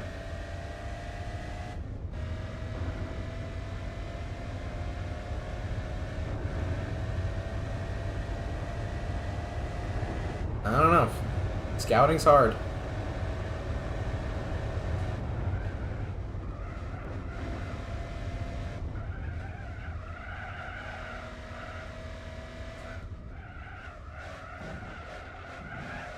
Gardner Minshew, the problem with him is he's incredibly inconsistent. Like, he'll explode and then he'll just disappear for a while, and then he'll explode and then he'll disappear. You'll see that Minshew magic for like 3 games, and then the rest will just be absolute duds.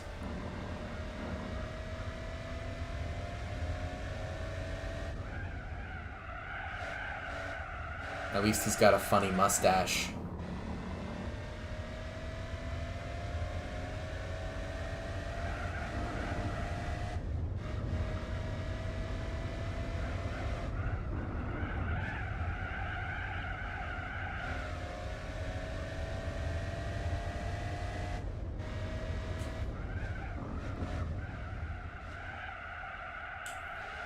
Almost halfway.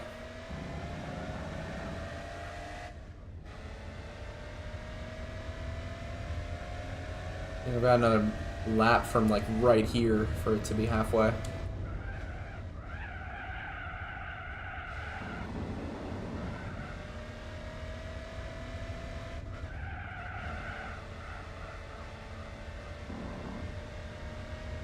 I also want to say Minshew was kind of a later draft pick by, I think, the Jags. So he wasn't ever really supposed to be the starter of a team. No, I don't. Was it the Jags? No. I'm not sure. I don't remember. I think it was, yeah. Then the Jags drafted Trevor Lawrence after having. I don't. Jags aren't my team. Jaguars. It was. They went God, who is it? Blake Bortles, Gardner Minshew, Trevor Lawrence. That was their draft span.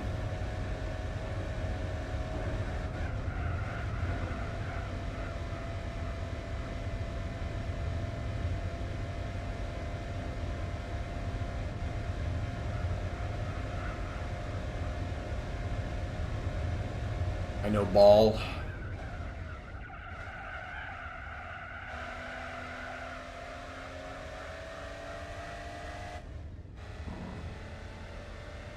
I know le foot.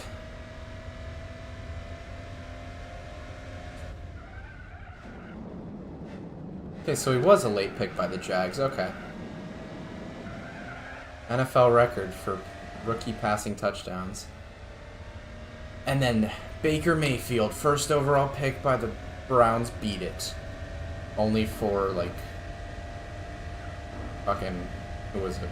Justin Herbert to break it, like, 2 years later.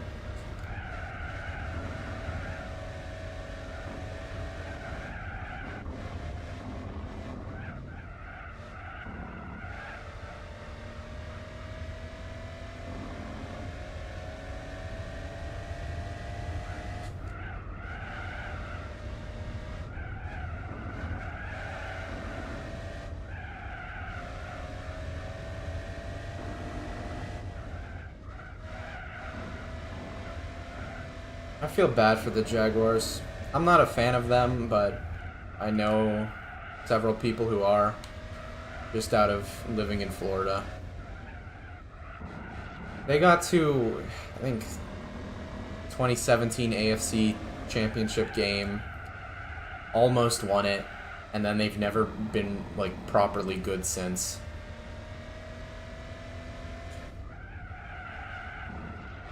Except for that one playoff game where they were down like 27-0 and came back to win. That was really fun to watch. And now the Texans are the best team in the AFC South, so it's going to be hard for them to get to the playoffs.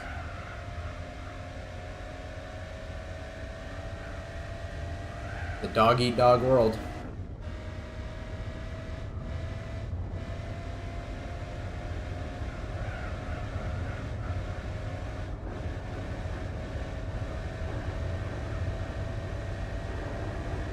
I could talk about football for hours.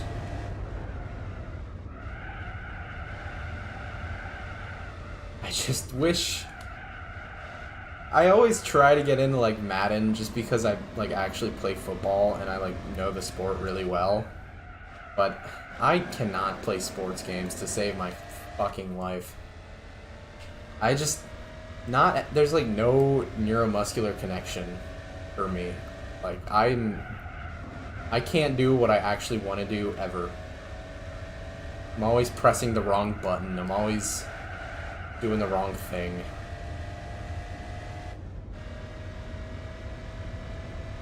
Yeah, the Jaguars were very bad, except for that one season they made that deep run in the playoffs where they almost got to the Super Bowl. And then then they got the first overall pick twice because they were straight up the worst team in football for 2 years straight. I have no idea why they drafted Trayvon Walker. And now they make the playoffs every now and then. This last season, they completely fell apart in the second half of the season. And they went from like 8-3 to 8-9 and missed the playoffs because of it. Or 9-8 or something. I love watching and playing football, but I just can't play Madden.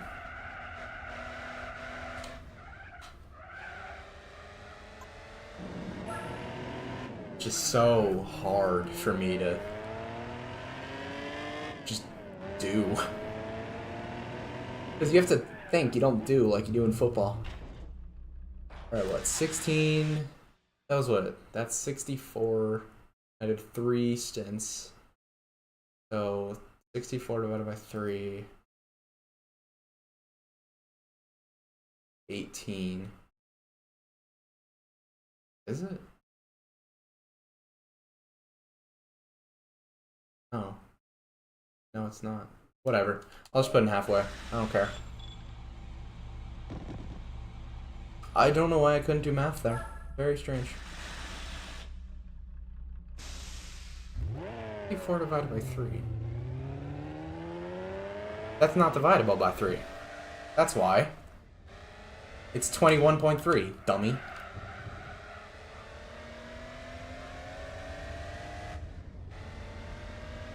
It's not an integer, I'm scared!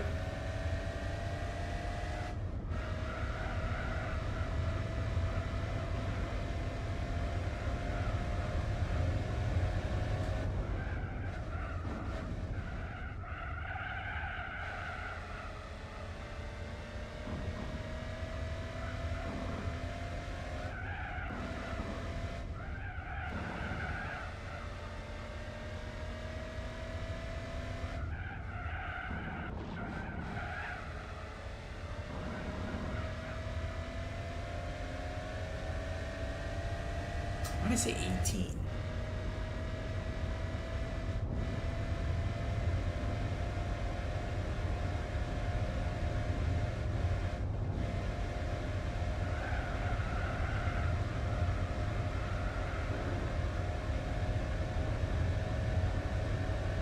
Just won this car in the Japanese Classic Championship. Now you get to enjoy it too. It's a lovely, lovely car.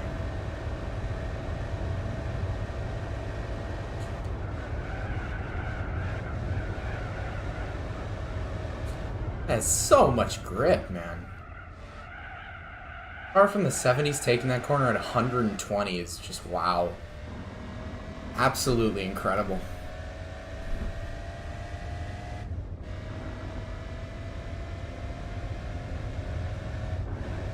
Hey, be my guest. I'm just trying to get through the race.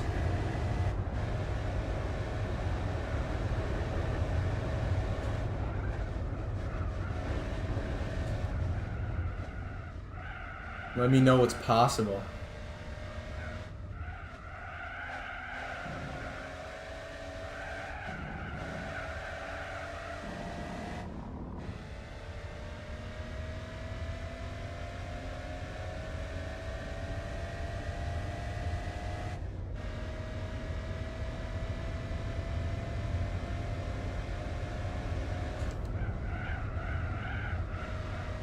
See, but you have racing steroids. You use setups.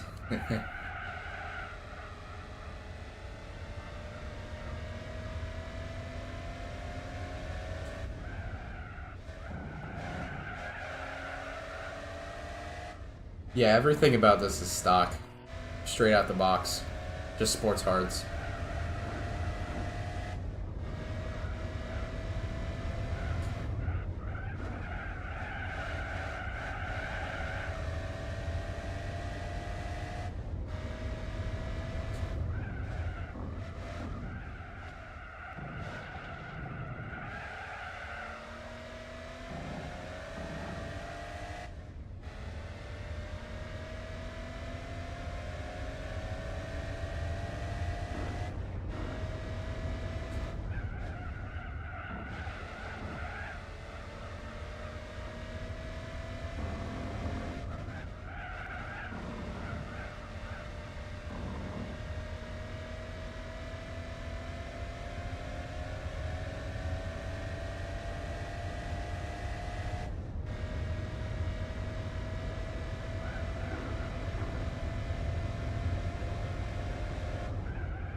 Nine 11. Oh no.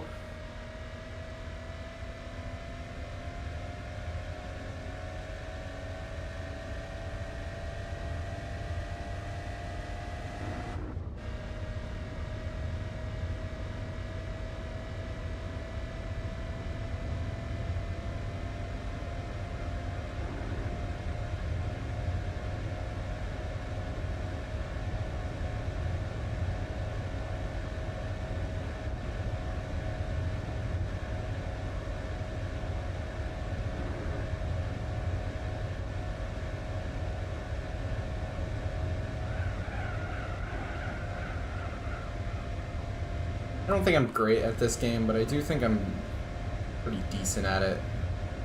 I've been watching a lot of people, especially streamers, play through it, and I definitely feel they take a lot of creative liberties on what they consider to be a racing line.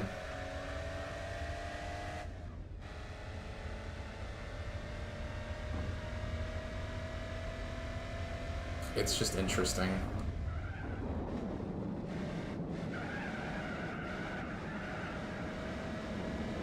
They make racing game content, but they can't seem to really get all they can out of the car.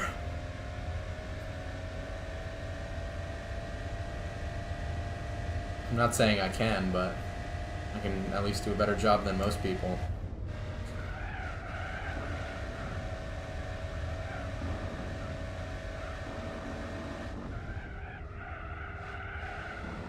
Hello there. You are so tiny. It's such a tiny car. It really is a mini Marcos. Holy crap. It's a racing line, not that. It kind of irks me.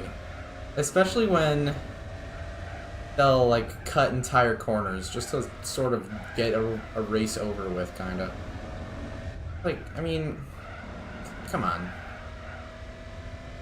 Maybe I'm a little sensitive, but it seems like there's no integrity.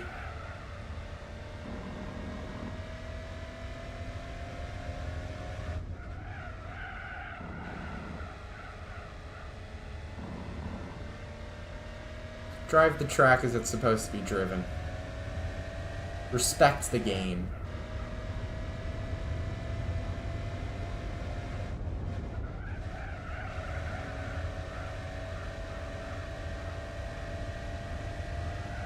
I was on the Wikipedia page for this game, just, you know, because I was on a Wikipedia binge, as one does. And one of the complaints from reviewers was that there's no penalty for cutting the track. Why are you, as a human being with standards, cutting the track in the first place?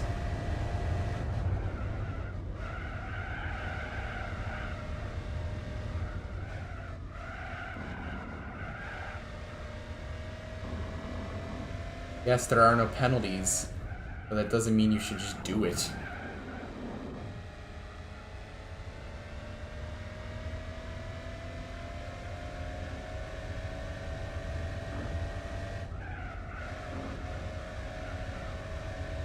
Only cheating yourself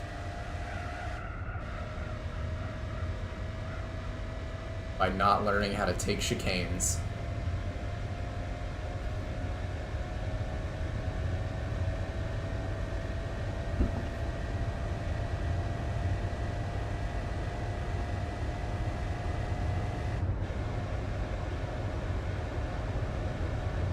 So it only took about halfway through the race, but finally got a lap on the guy in second. Only took 160-ish miles.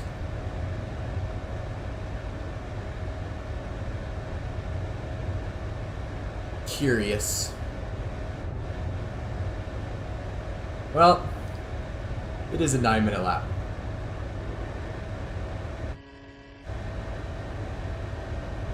Did that on an out lap too.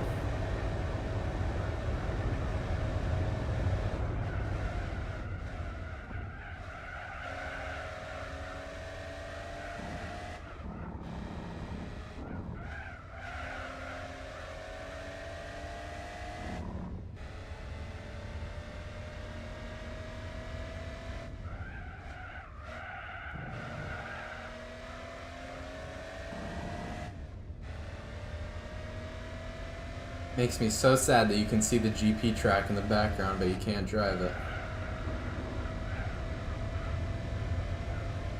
Man. At least it's in 5.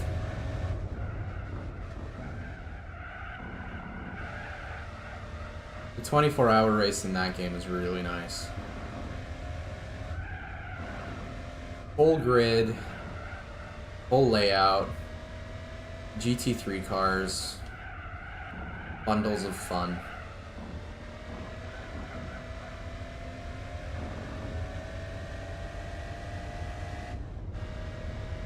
Definitely can't wait to do that one. Oh wait, yes I can. Too long.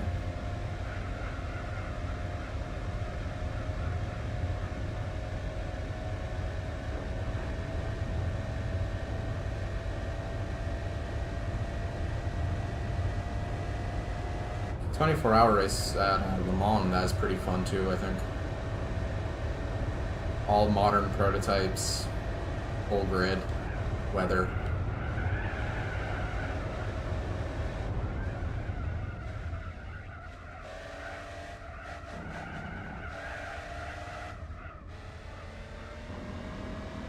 I think the weather's the biggest aspect, and the daytime, the dynamic time of day.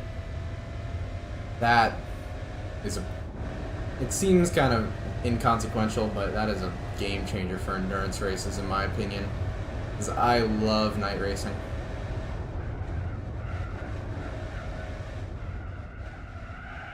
I love lights on, dark roads.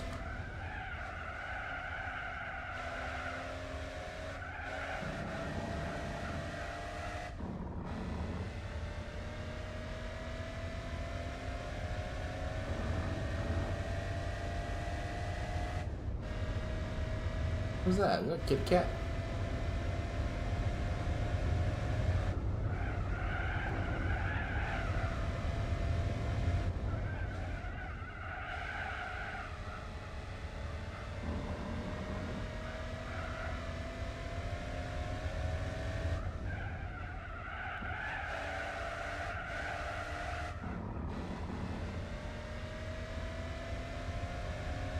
I'm feeling it now, baby.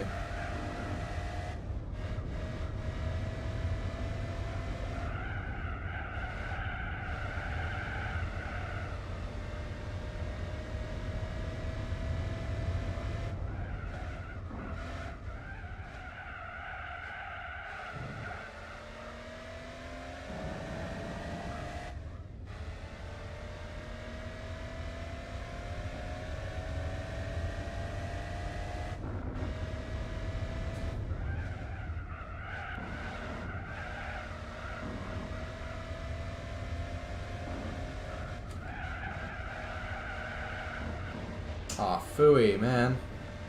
I always run wide there.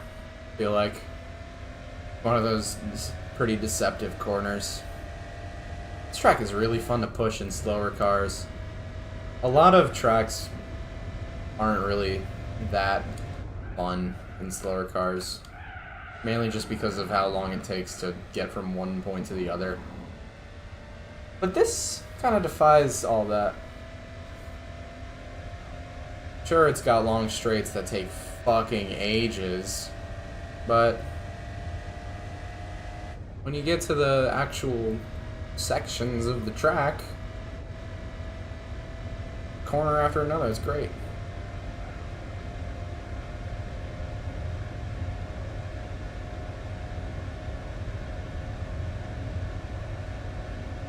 And also, you actually kind of get to think about the corners as you go through them. They don't just happen.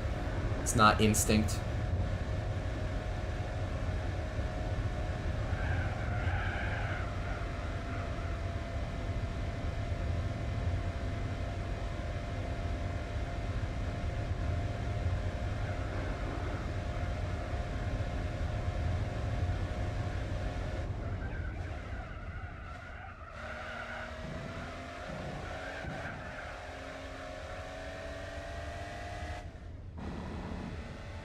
.852, yeah, you're gonna beat me in no time.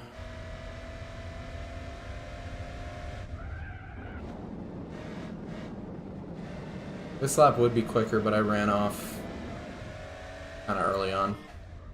A corner after the bridge. Got in the grass a little.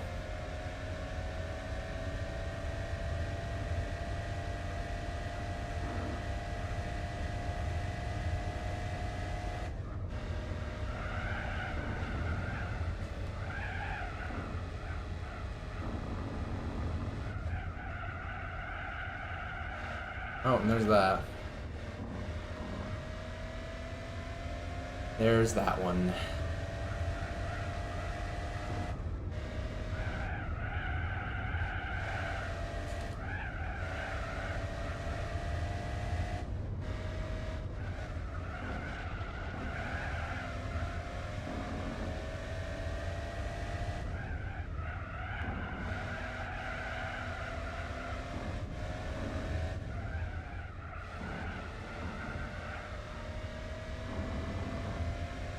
It's pretty impressive that a car from this era can do this track in under 9 minutes. Like, that is quite impressive.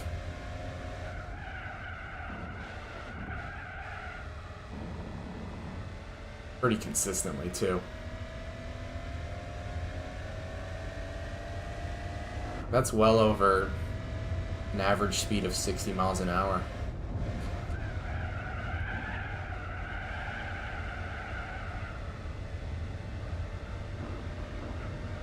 Quite the feat, I think. Well, most cars. I don't think the Nissan Silvia seems to be doing that kind of lap time.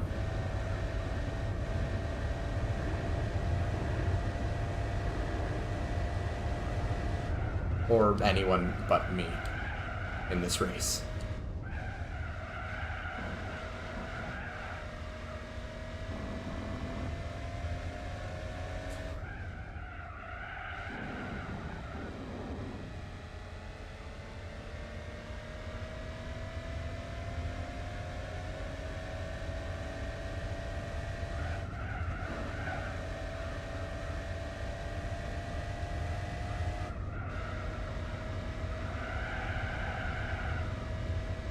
I swear, if I ran off there, that would have been awful. Compromise this entire straight.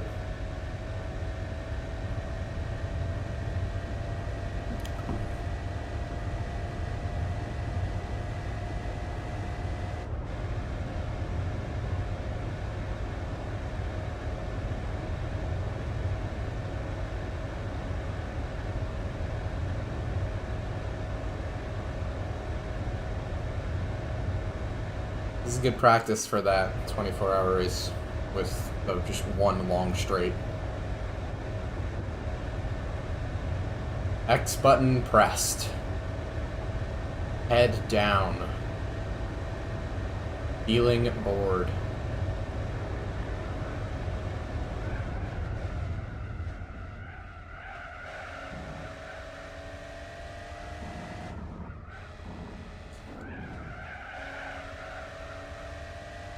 Oh, is this a 49? Yes, it is. 49-1. Huzzah.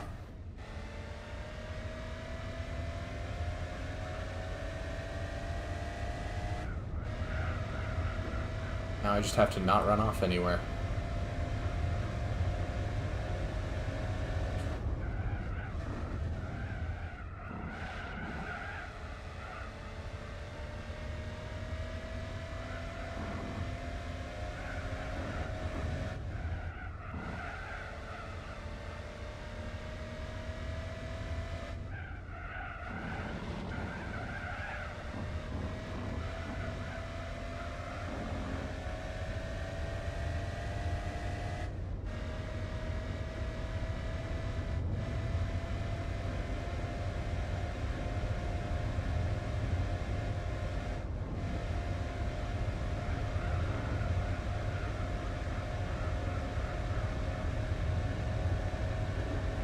This race is already almost over. Well, about another hour and a half, but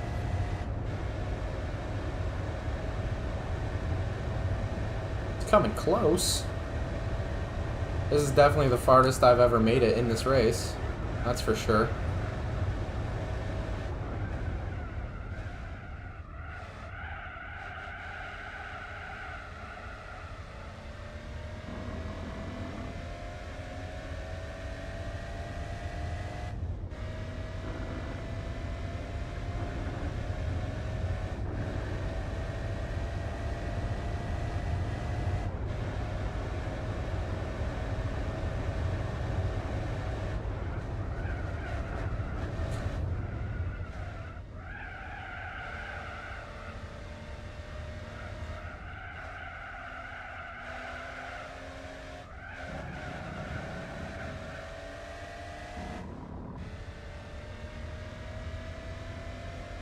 You get a pretty small window to set PBs on these tires. You get like a lap. Your second lap of the stint is the best time to set the fast lap.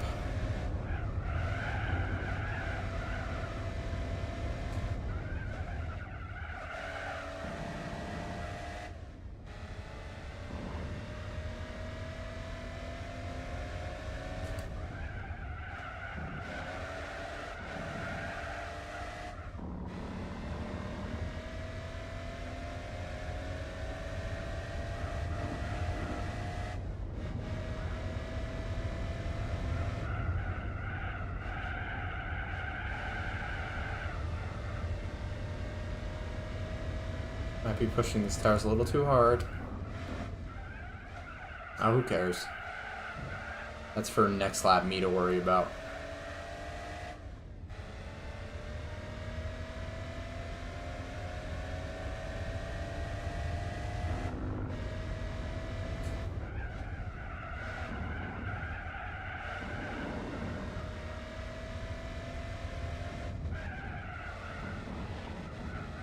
Ooh, that was really slow.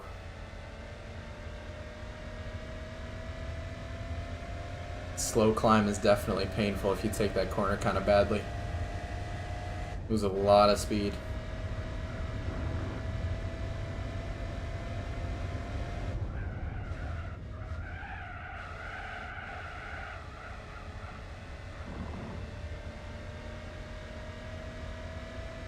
Come on, baby. Push that little engine.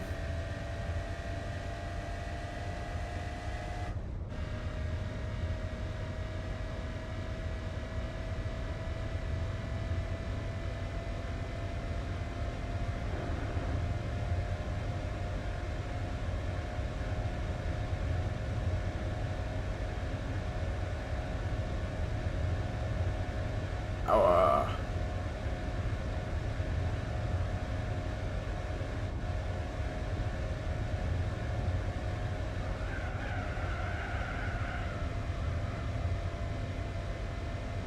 48.5's pretty good. I did a 49.1 running wide in a lot of places, and you only really get one PB window in a stint. And I used it.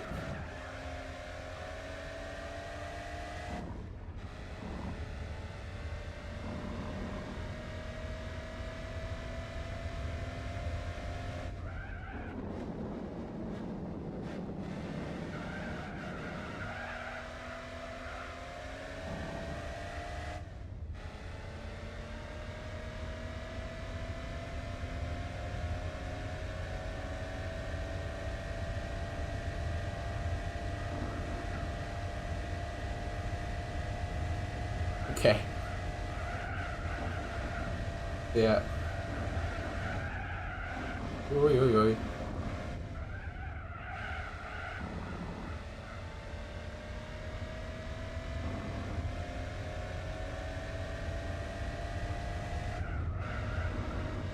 So much like crosswalk graffiti.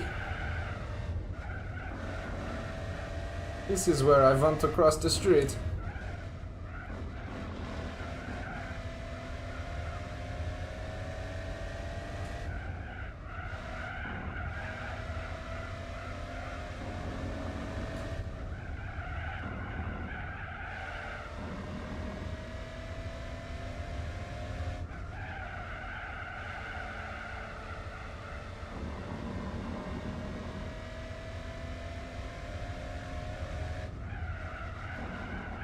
Oh shit, I'm running wide, yep. Man, that corner is so deceptive.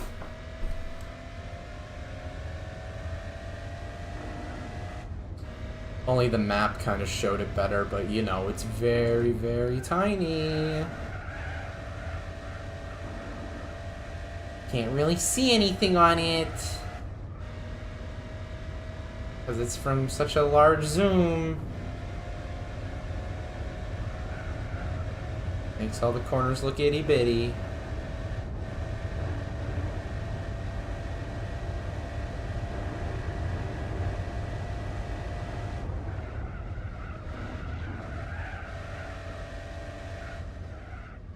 Not having a course zoom is kind of crazy. Like a zoom in on where you are on the track. But especially for a long track like this one. It was really better for the minute-long lap tracks, but the 9-minute lap tracks it is a little bit more useful. Just a tad. Just a teeny weeny.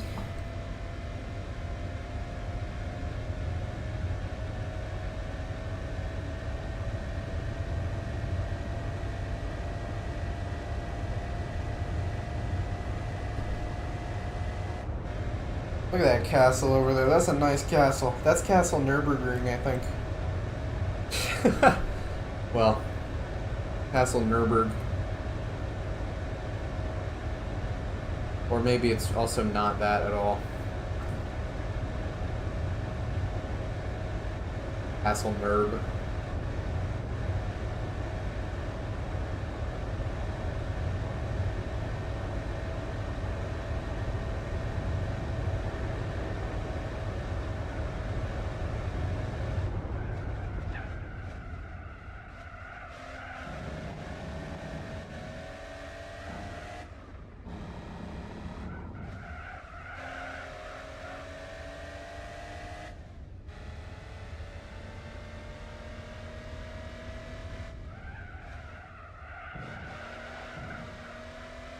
Alright, 10 laps to go. That's a lot in the Nurburgring, but, you know, honestly not that bad. That's what, another hour and a half? Just under? This race has really gone by very fast. I am quite happy to be at this point.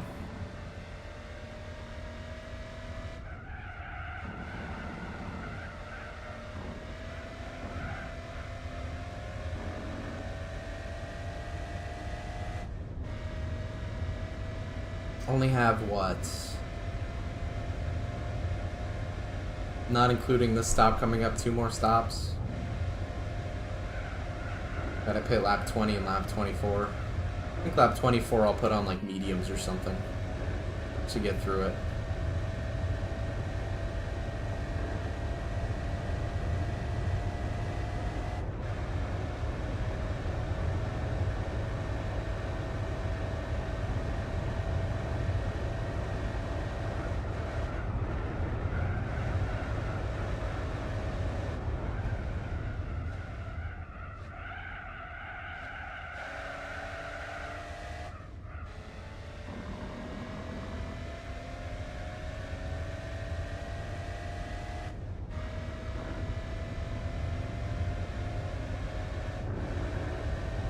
Yeah, so about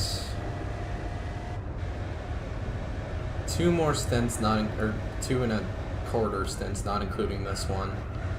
Since unfortunately, it seems that I'm gonna have to pit as the last lap starts.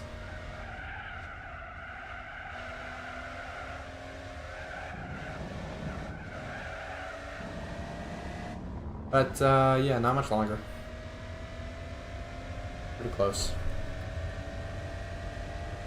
Definitely a great start to the 1,000 Miles Championship.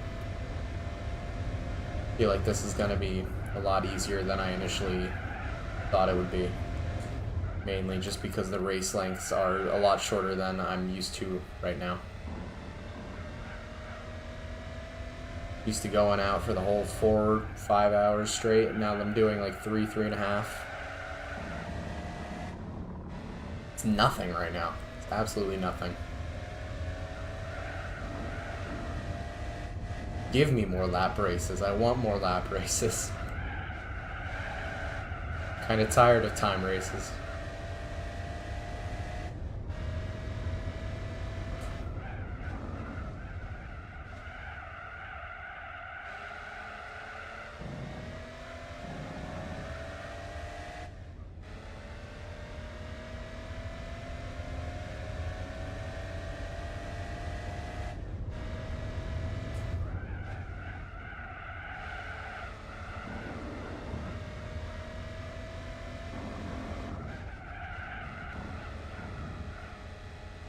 Come on, push, man.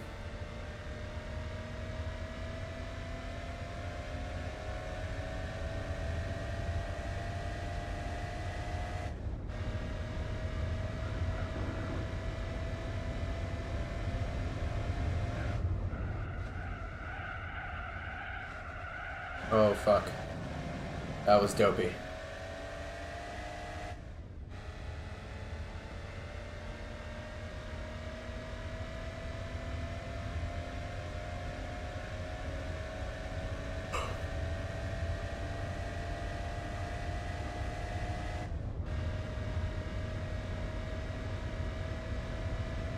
Alright, actually coming up to 20% through 1,000 miles already.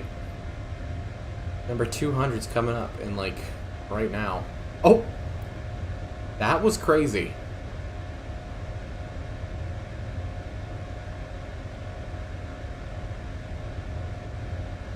I'm kind of the best. But 800 more miles to go.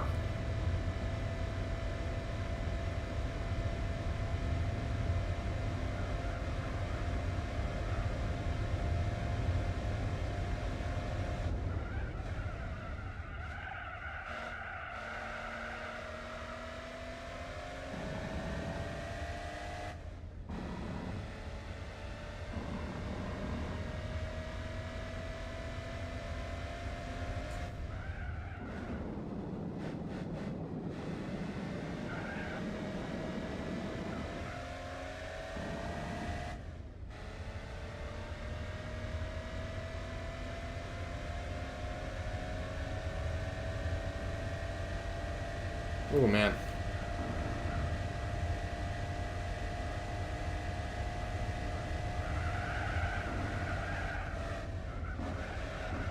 Ooh, doink. I am absolutely in love with this car. It is so fun. At Nurburgring. I'm not sure how it's going to be at the street course, the street circuits, but here at least it is so much fun.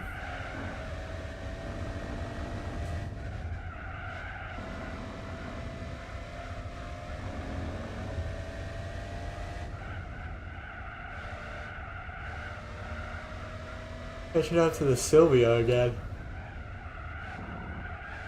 That poor thing.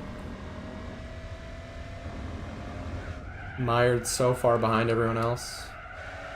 I'm catching up to it even on these absolutely destroyed tires.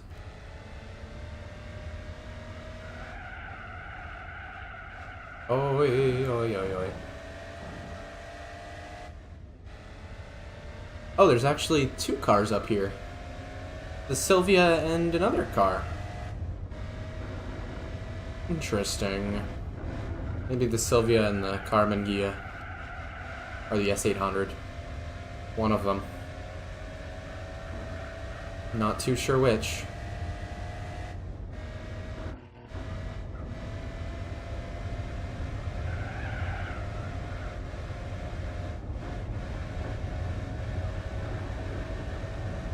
Yeah, that's the Sylvia.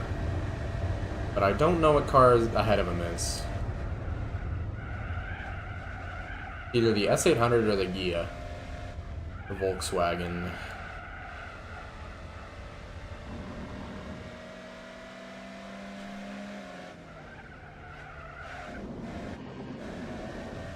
Go right past him.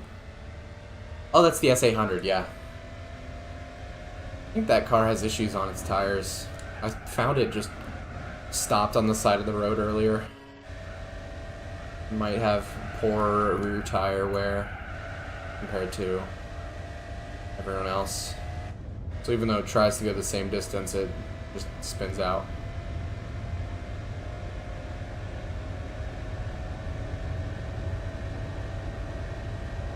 But yeah, let's get these tires off of me.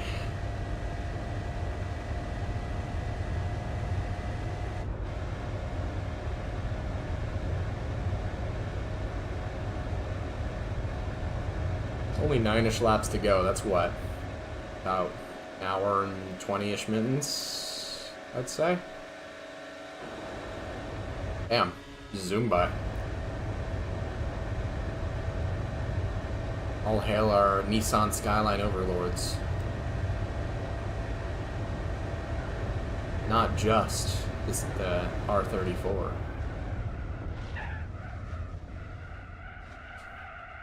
Oi. Come on. Come on, little buddy.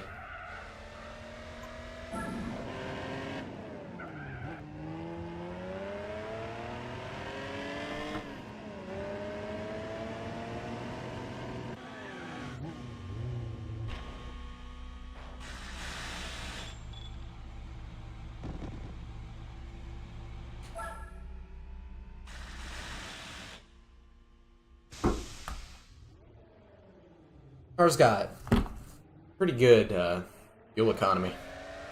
I don't need it, but it's got pretty good stuff. About 21 liters, whatever those are, 21 units a stint. Works out pretty well. 80 units, I don't know. Never changes between cars, so. Gran Turismo units.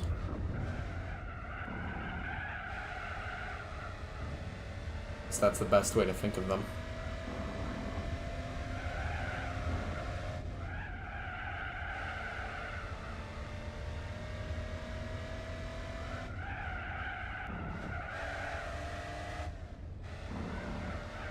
I don't need to brake that much through there. I think second gear's a little too slow. I'm getting trolled by the gear indicator again. I usually do.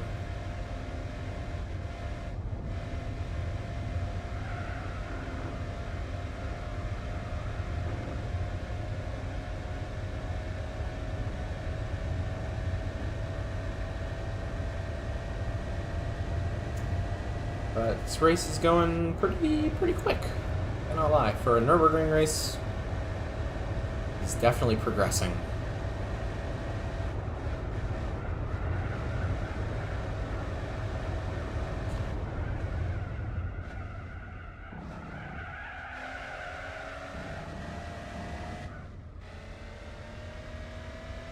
It's going at about the same rate as the 4-hour race. 15 laps was around 2 hours. It was almost identical. I am, however, a minute slower than the Opel Speedster was when I did it. And honestly, I think a lot of that time was just through the corners, not even on the straights. Because that car had no top speed. Great acceleration, great handling, no top speed. Hit like 130 on the back straight. ASL Garaya was all over me till it spun out 30 times and threw the race away.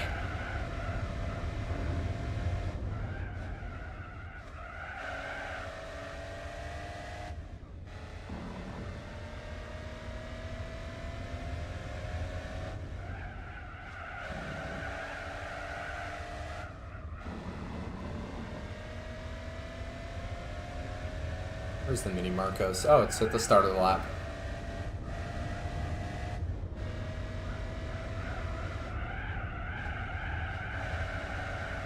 Got like a 10-minute lead after 16 laps.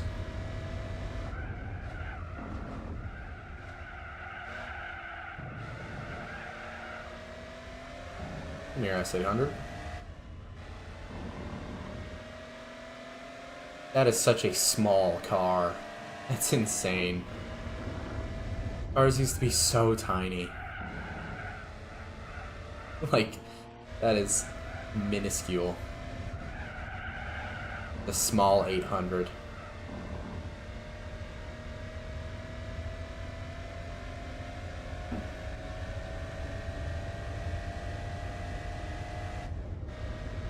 Kind of impressive. I don't think I could fit in one of those.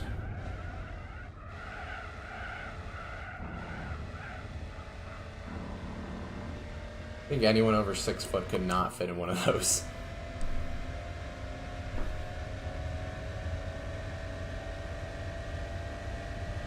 Yeah, get that thing, get that world record. Get that Nordschleife lap time.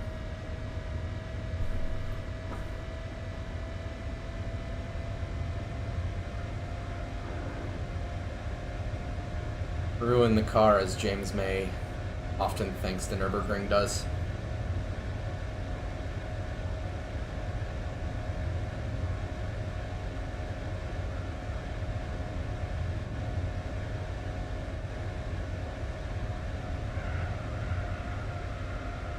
I might be able to hit a 48 on this stint, but I only have a lap to do it, really.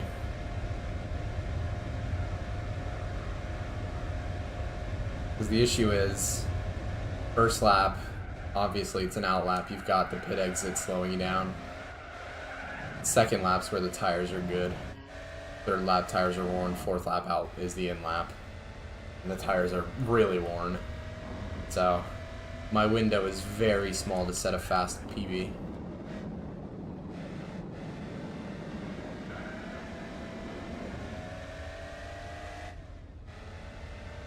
I think I should worry more about just keeping the tires not on fire.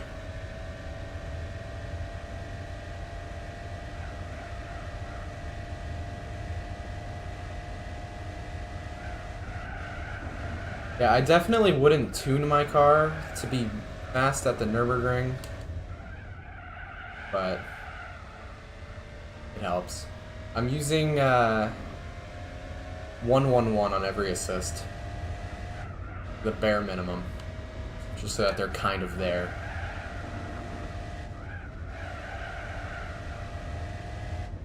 I could probably go down to 0-0 on the TC and just leave 1 on the ACM. Or maybe actually the opposite. I could probably just turn off ACM altogether.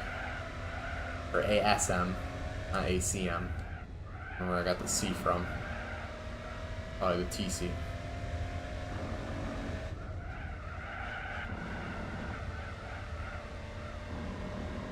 I think I'm going to start trying TC1 ASM off. How do I always run wide there?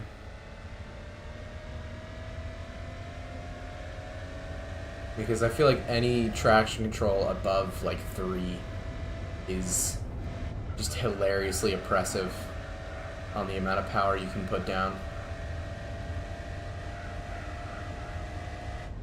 Like if you try to keep the throttle on.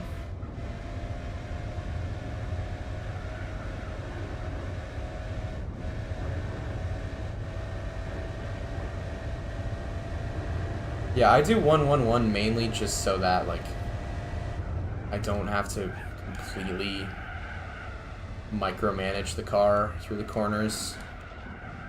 I can just kind of ride them in. Because, you know, playing with the buttons. Not trying to break records, chilling.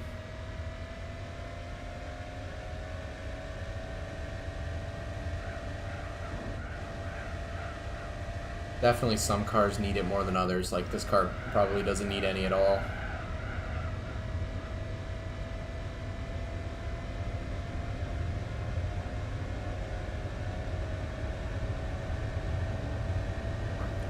You could probably just turn them all off if you wanted to drive this car as fast as you could.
Leisurely drive through the German forest. Just, you know. This would be so fun to do in real life, man. Going out to this track and just driving it for 3 hours.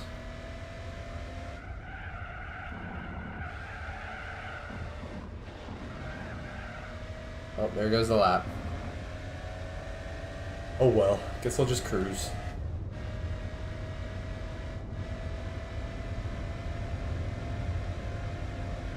Or I'd be screaming though. tires would be absolutely dead if you tried to do this in real life without pitting every so often. I think, what, I've been to a couple autocross track days, and those alone take like 10,000 miles off the car or something.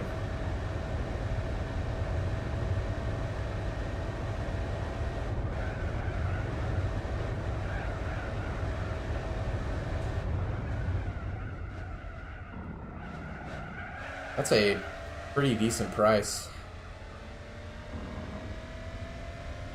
The only problem is bringing the car to Germany. That would cost a pretty penny, I believe.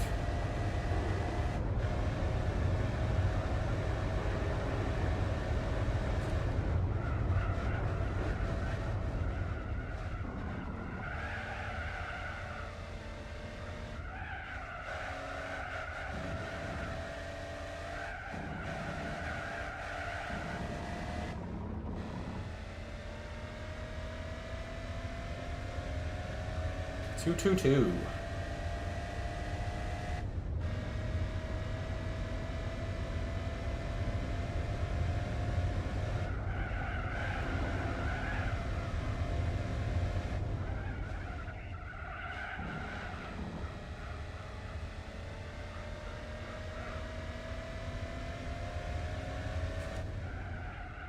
Oh my gosh.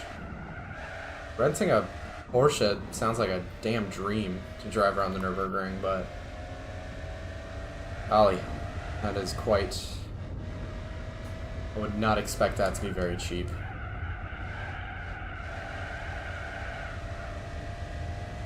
Maybe that's something I'll have to do when I have money.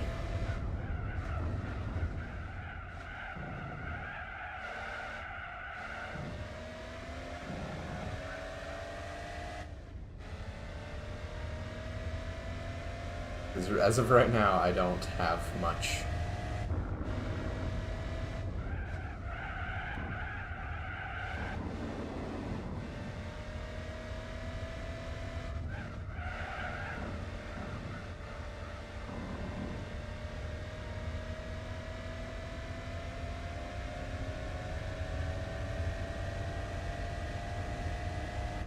See, the license is the easy part.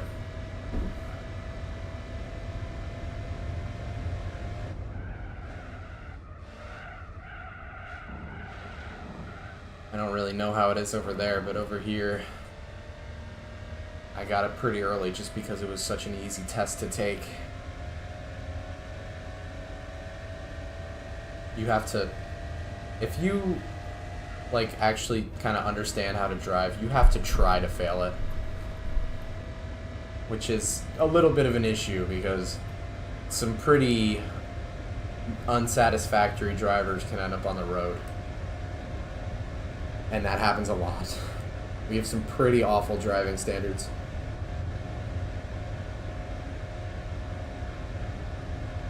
And awful lane discipline. Think out how many times I've had people going below the speed limit in the passing lane. Absolutely just awful. I think the state of Florida tried to outlaw going below the speed limit in the passing lane, and that is quite hilarious. And I hope it goes through, because that would be so funny. I would be calling cops on people so often.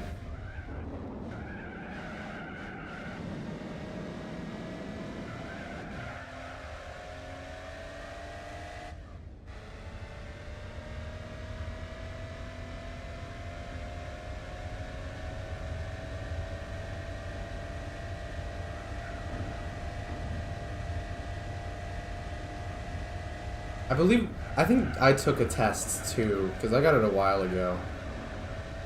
But it was super easy, because it's just, you can just take it whenever you want. But it was incredibly easy. It was like a 50 question test. You had to get 40 questions right to pass it, and I got like 48 right in like 15 minutes. think the hardest part was having to take like a drug and driving safety course, and I finished them at like 3 in the morning, just because I didn't feel like doing them at any other time. I started at like 1 and finished it at 3, all of it. It's a really strange process. There used to just straight up be courses and schools for it. I don't know why there aren't anymore. Now you have to do them on your own time.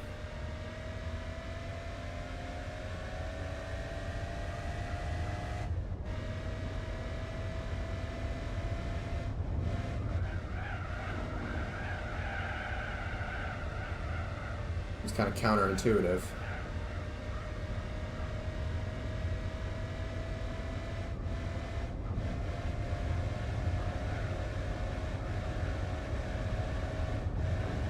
Certainly isn't something you have to study for if you have been out on a road enough. Like, I think driving with your permit and someone who actually knows how to drive in the car for a decent amount of time, you'll easily be able to pick up enough knowledge to pass the test.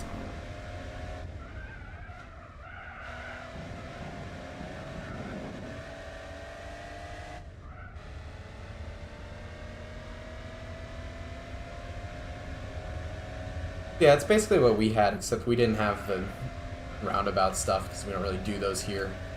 Which is silly because we definitely should. So roundabouts can get a little iffy no matter where you are here because we just don't learn them in driving ed. But the junction, stop, reverse, parking stuff is all the same.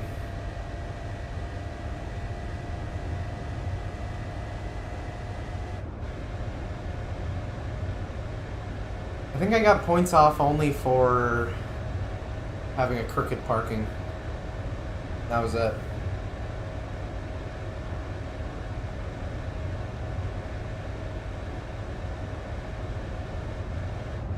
Because I'm kind of a beast.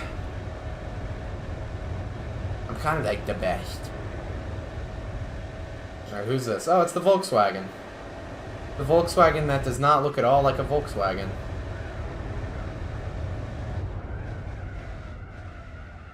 Pretty cool, honestly.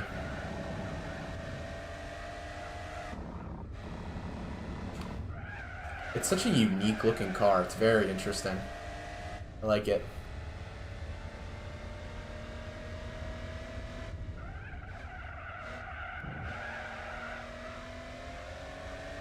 Carmen Gia.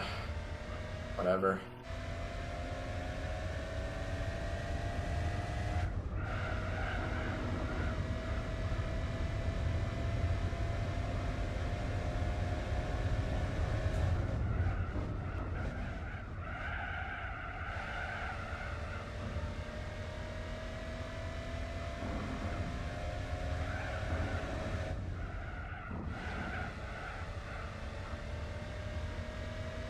One of the many, many cars I had not yet heard of until I played this game. Almost 800 cars, there are bound to be a few that I don't know. And that's like half of them.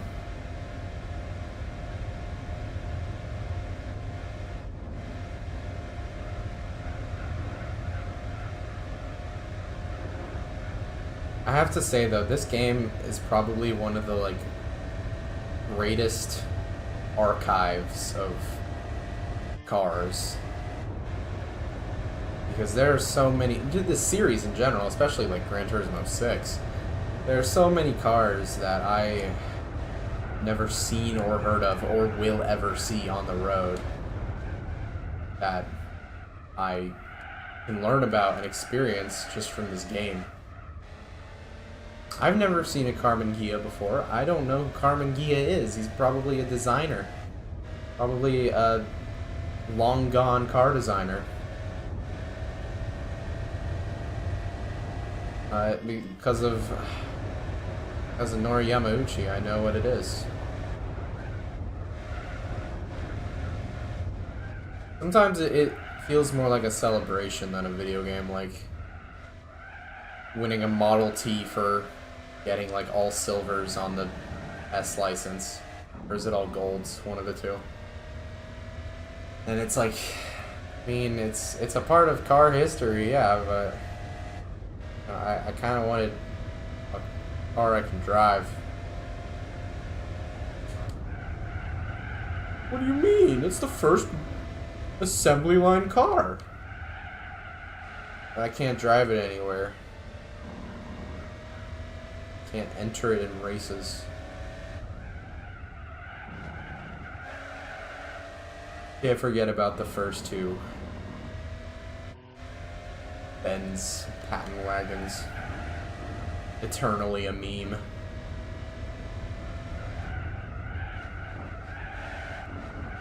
The bane of any randomizer.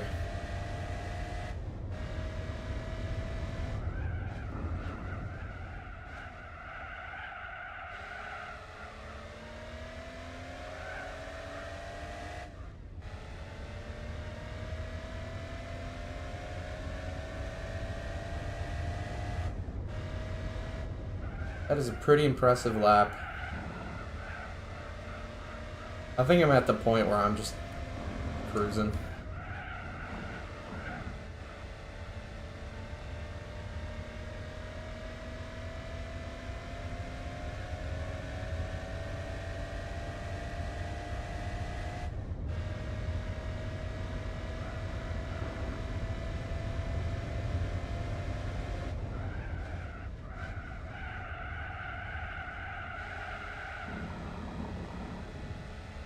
I would like to try this car with no assists. I might have to test that tonight.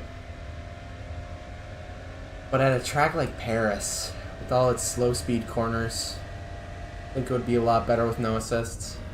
So there's nothing sort of bogging down the car out of the corners. Mainly out of the upper section, the square. Well, it's more of a rectangle, but squarish.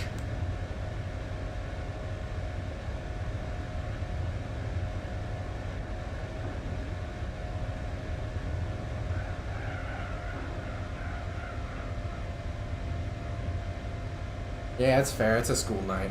Well, not for me.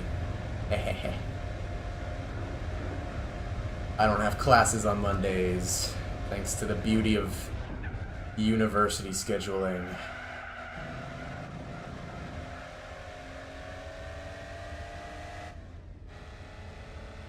I got lucky this semester, definitely. No courses on Monday or Friday.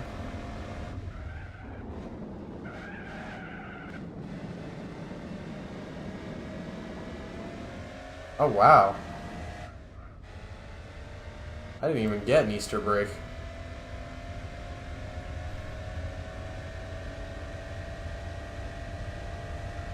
We got like a week-long spring break in mid-March, I think, and that was it. That's like the only major break you get in the spring semester here.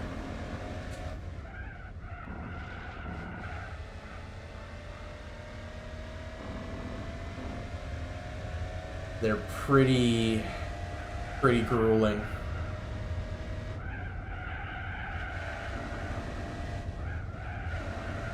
Especially with engineering coursework, which is why I'm very thankful for having 4-day weekends. So much time to burn off steam.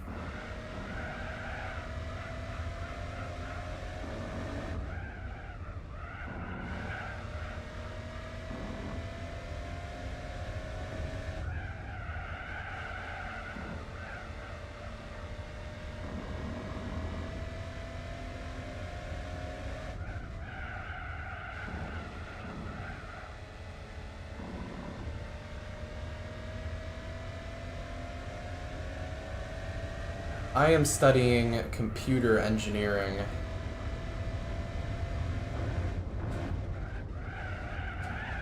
It's a sort of a hybrid between computer science and electrical engineering.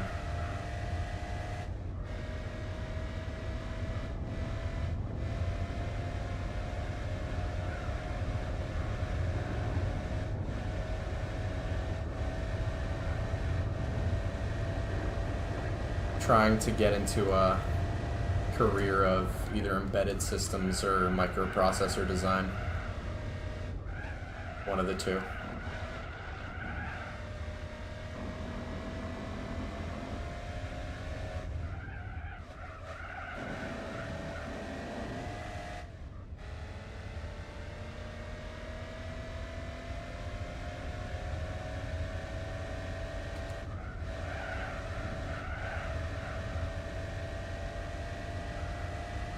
Hey, you don't have to be smart to be an engineer, you just gotta be hardworking.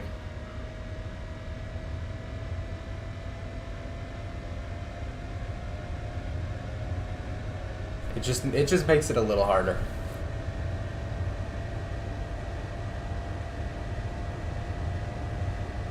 I know a lot of people who are not the brightest, but they put in the hours.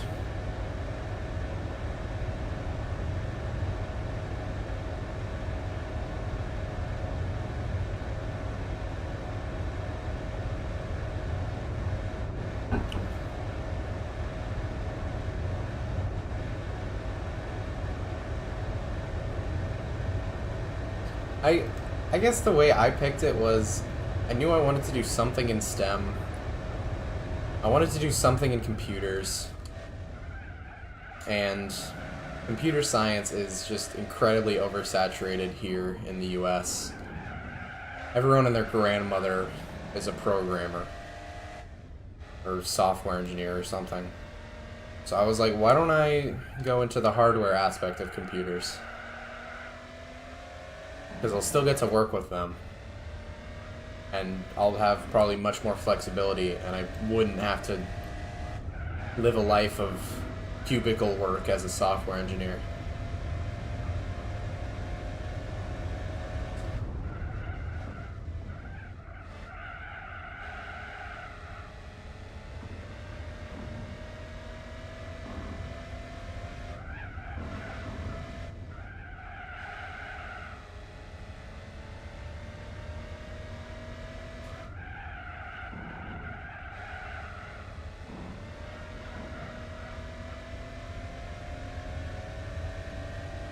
That's pretty damn cool. Honestly, that's pretty sweet. I wish apprenticeships were more of a thing in the States. You kind of have to go to a school in order to go into a career, even for trades. You don't get to shadow people until you're well past college.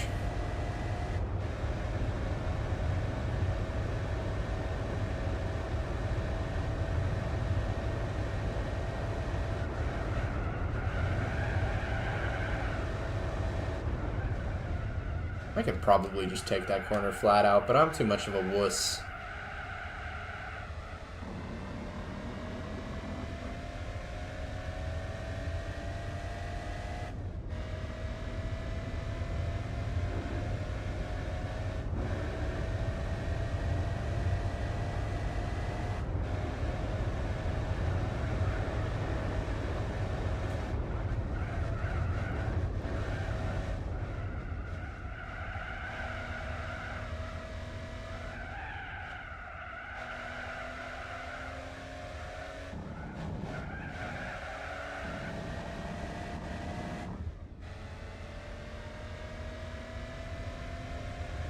Damn, that's a nice way to get a job.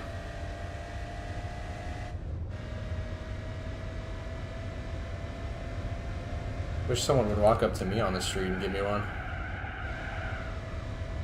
It's flat on fresh tires, yeah. I'm not surprised. I think I could take it still flat on older tires. I just don't really want to run the risk of running off if I don't have the exact perfect line down.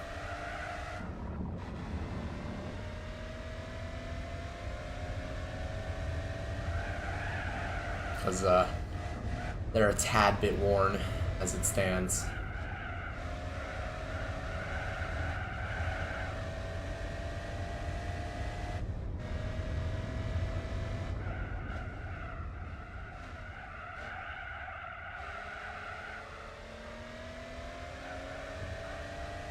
Look at that, we're a quarter of the way through 1,000 miles. Hooray.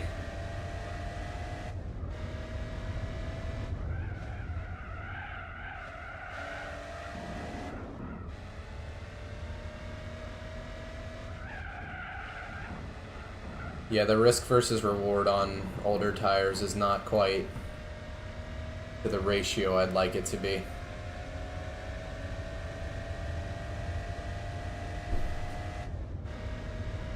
Less of a 1-1 and more like a 1-5.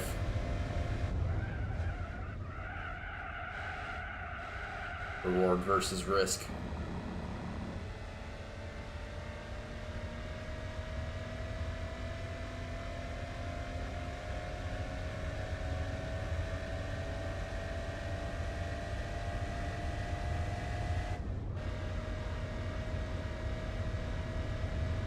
Already 250 miles. Man. This is gonna be a cakewalk, I say. And then come halfway through Monaco, I'm gonna be so just dead.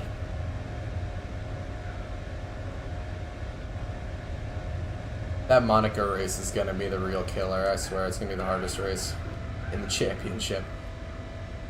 Le Mans is not going to be bad. Le Mans is going to be great and fun. Opera Paris is going to be alright. It's just going to be really repetitive. Monaco. Ish. Monaco.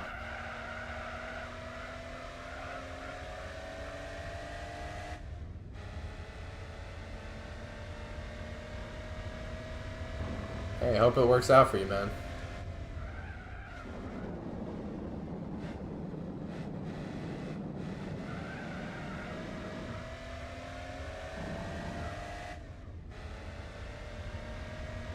Hopefully I make enough money in my life to do some sort of racing.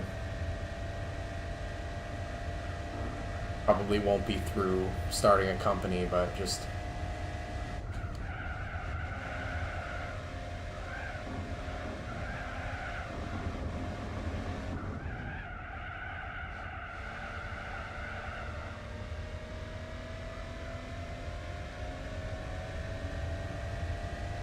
I know a guy who actually he raced in the 24-hour Le Mans Virtual, and he used that to get a job because he's in mechanical engineering, and he used that experience to sort of sharpen up his resume. So I mean, you could also just do it the other way around. You get a cheap enough wheel. It's possible. Oh, come on, baby.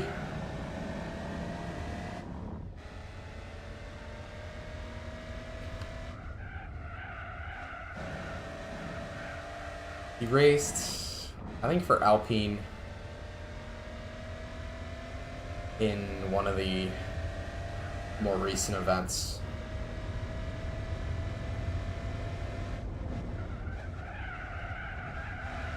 Fastest guy I know.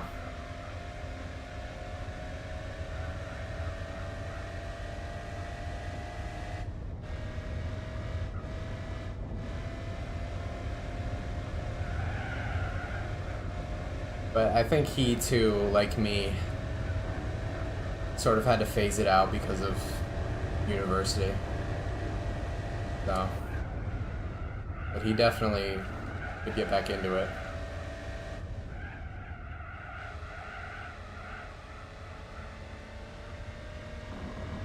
Yeah, I unfortunately raced in the era where there wasn't really money on offer that much. Oh my god, these tires are gone. It was mainly just for... You got paid in exposure.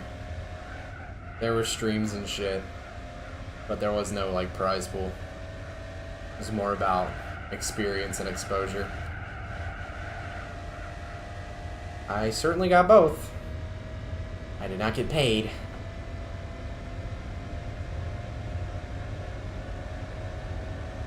But I'm okay with that. I never needed the money. And I never, even if there was money on the line, it was too much time to put in, because you know people are going crazy with the grind to get that money, and I did not have the time to grind with them.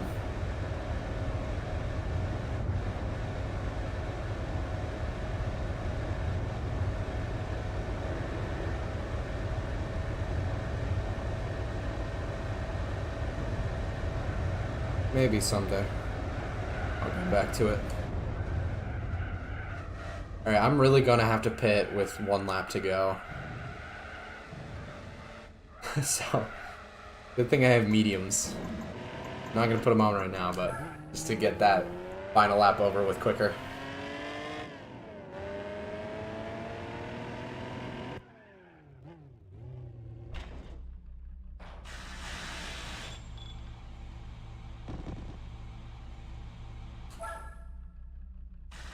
There's a kind of basically the equivalent of mini racing here. I think IMSA does a lot of Miata racing.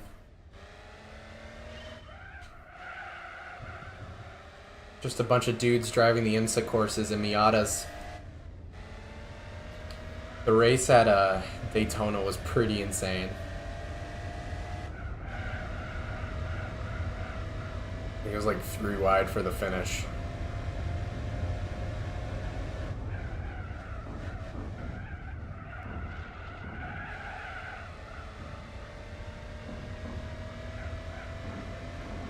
Not all racing is expensive, thankfully.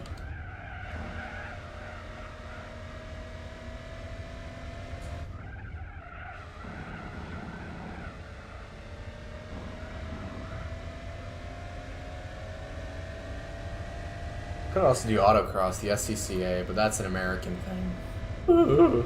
That's an American thing. For the most part. The SCCA, at least, is American.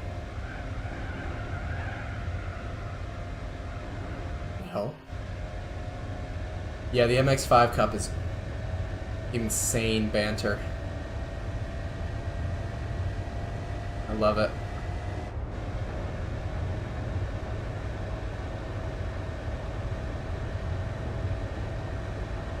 This race going to be... Oh yeah, easily. Holy crap, that was flat out. This race is going to be about 300 miles. It's going to be a third of, or 3/10 of 1,000 miles in a single race.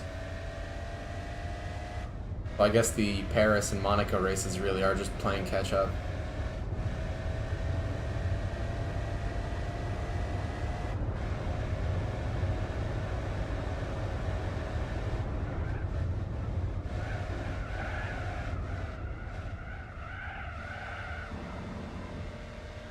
BRSCC for club stuff and BARC for more national stuff. That's cool.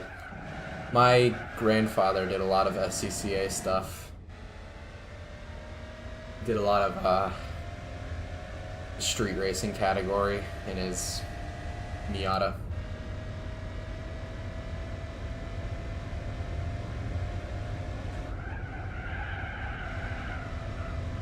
Very cool car.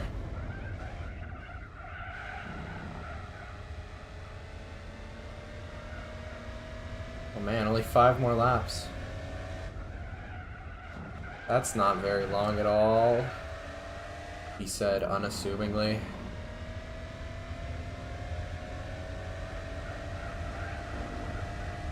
This section of the track looks like a tooth. Looks like a molar.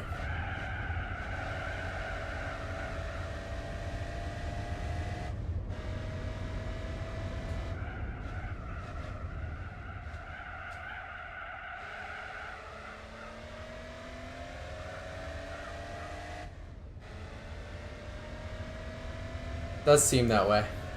Man, I am so grateful to split up the absolute summits that were the last couple of endurance races and just doing sub 4-hour races. They're still incredibly long, but they're not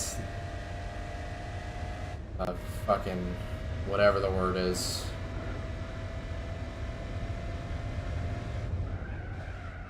The gauntlets that were the 1,000-kilometer events. Oh my word.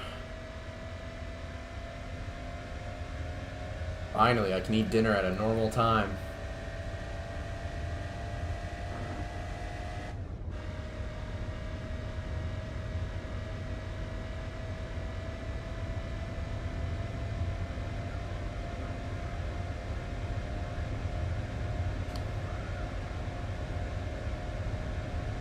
What was I thinking?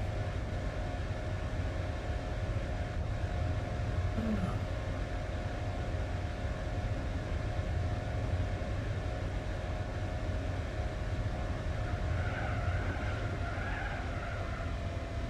I mean, any race at the Nurburgring kind of goes by a lot faster than you'd expect, unless it's the one-lap races. Of which there are a lot of one-lap Nurburgring races in this game. It's so silly.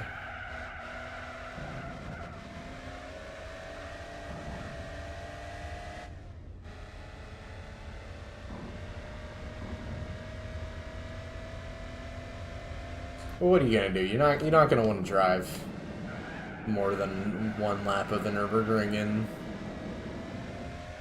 most cars.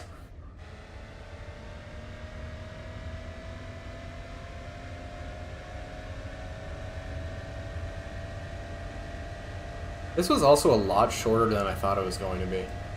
I definitely felt this race would be about 4+ hours, but I'm pleasantly surprised.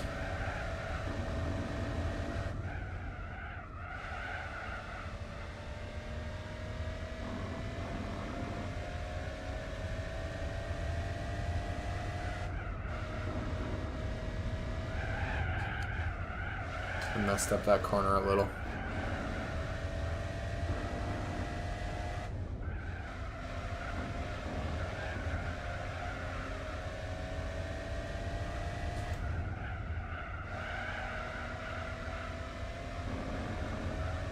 Benz Model T, no. Yeah. I feel like they definitely missed a lot of comedic potential by making the really early cars unavailable to race with each other.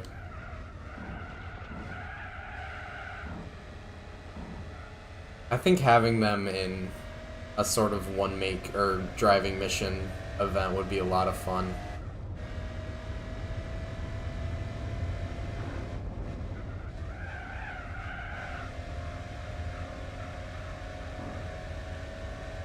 Like a 3-lap magic event, but you're in like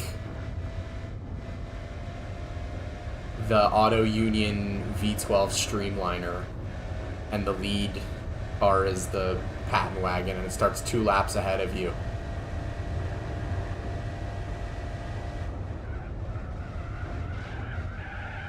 Oh, what was I doing?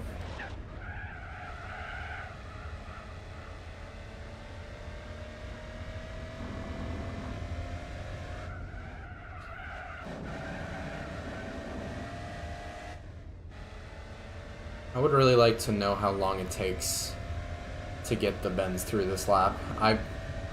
If it even makes it up the hill, which I wouldn't be surprised if it doesn't. And if a lap is just straight up impossible.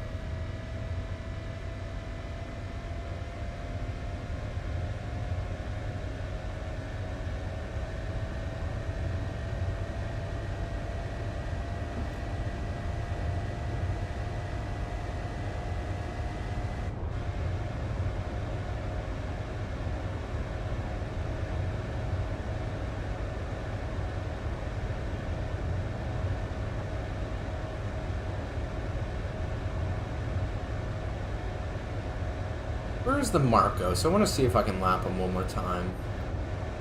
I don't know where he is on the track.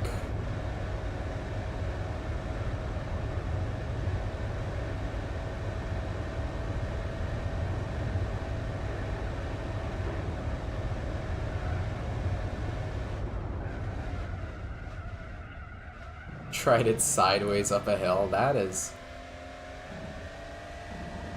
interesting.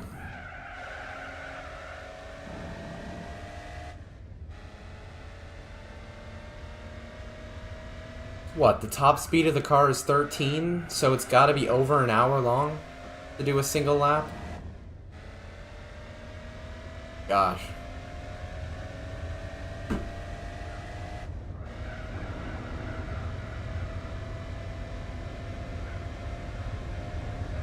Because you're not going 13 the entire time, I can tell you that.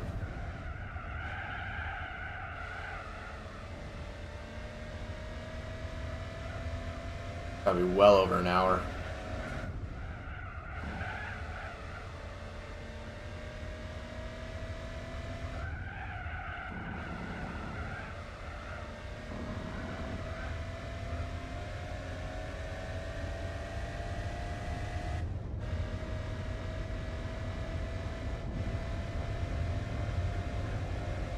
Aw, man. That sucks. Maybe the Ford T could probably do it. So just have to see how fast that takes a lap of this track.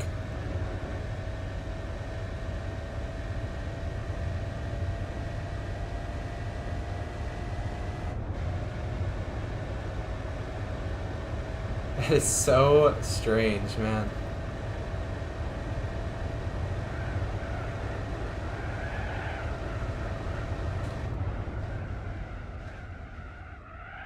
The things people will do. What's going on here? Someone stuck? Someone get stuck? I feel like someone was there for quite a while.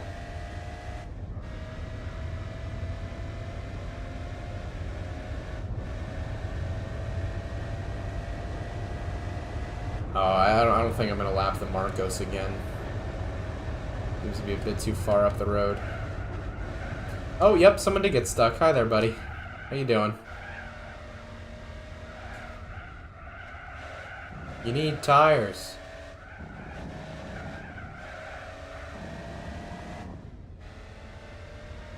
It took 82 minutes? Oh my fucking god. I would not be able to do that.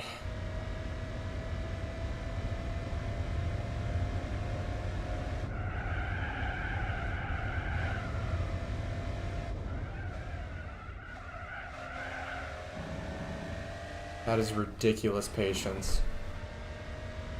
And quite a lot of effort.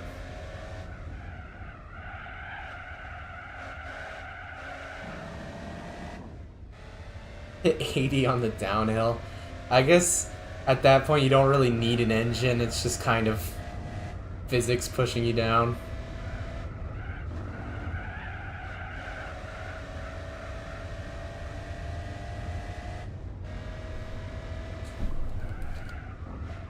It's like a roller coaster with no seatbelt.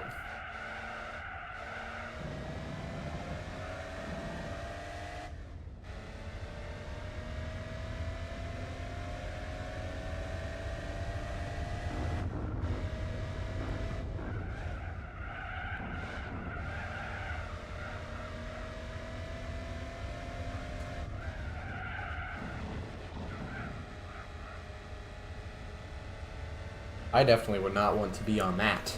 I can tell you that much. That sounds very scary.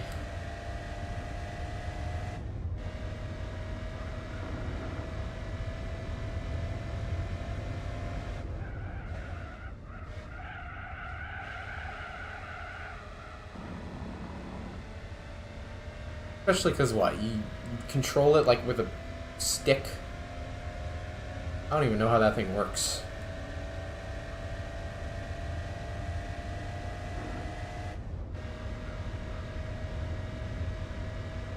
Cars are insane. I don't even know how they exist. They're such marvels.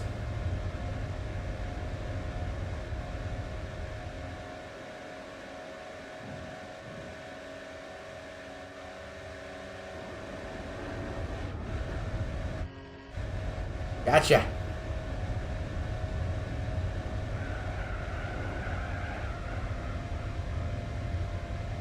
Took 15 minutes in the Model T. That is actually pretty respectable. I gotta say.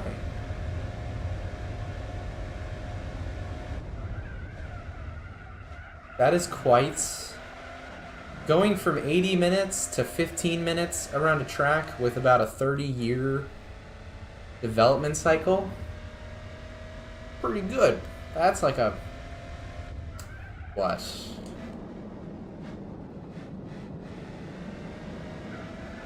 It's like a 500% increase in speed. Not bad.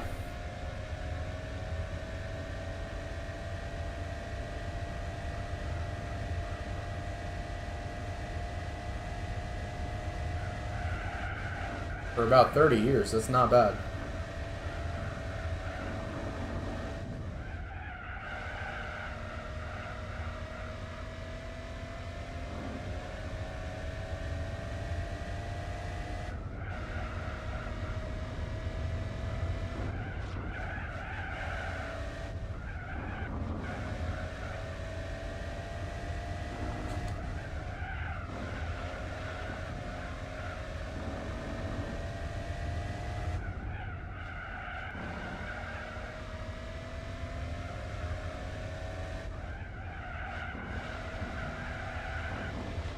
Uh-oh.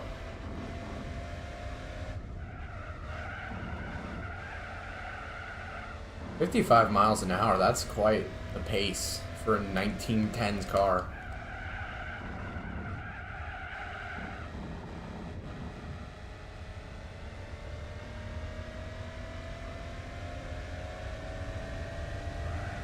Being flat the whole way doesn't really surprise me. The car doesn't go fast enough to need to brake.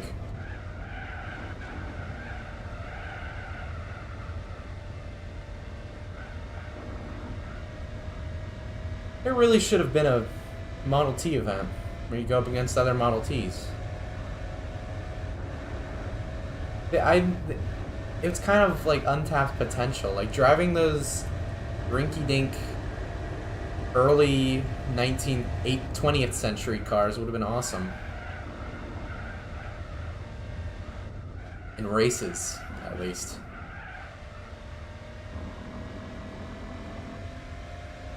I think that Auto Union car that you get for doing the Grand Valley 300 kilometers race, I'm not exactly sure what it is, the Streamliner. It would have been really cool to use that in like an actual event. Maybe it would take place at the test course.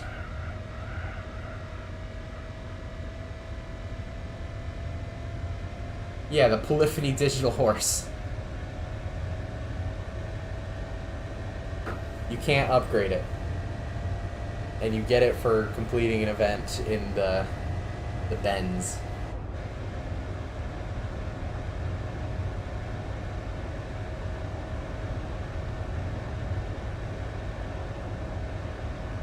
How would you upgrade a horse? Better horseshoes? Steroids?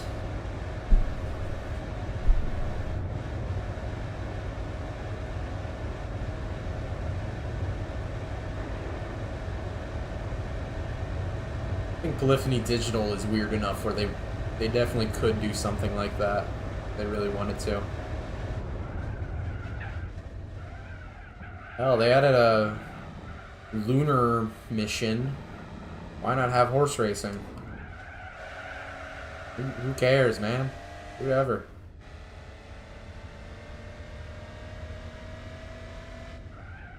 Only 3 to go.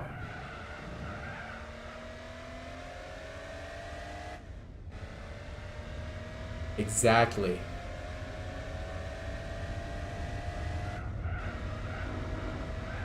Perfectly fine-tuned to be the optimal racehorse.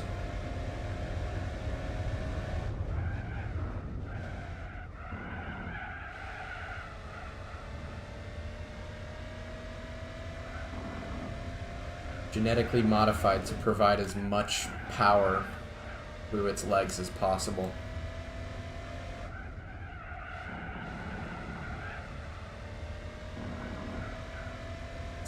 This ain't your mom's horse.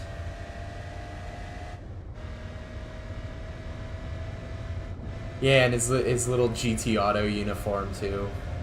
Got a helmet on and a whip.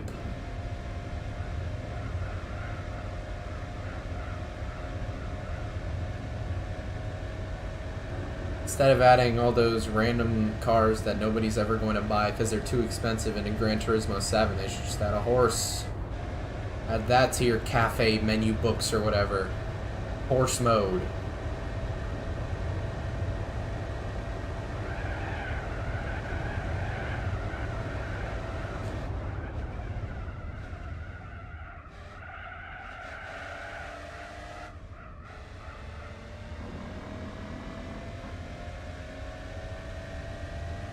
They had what? They had Gran Turismo for boys, which was ended up being like Gran Turismo PSP. Why not have Gran Turismo for horses? Sounds fair to me.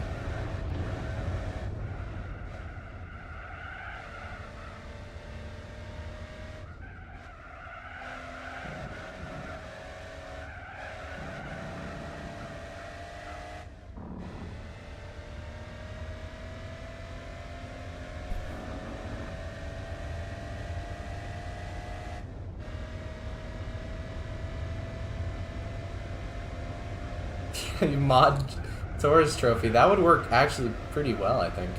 Well, it would be way too fast, but it's got the whole falling off mechanic. It's definitely a thing that happens when you're riding a horse.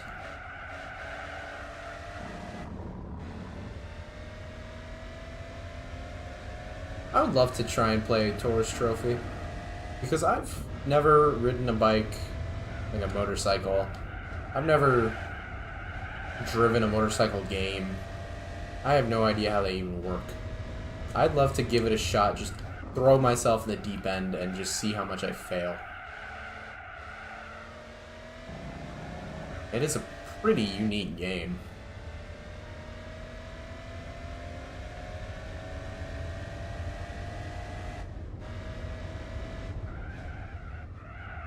I didn't even really know about it until somewhat recently.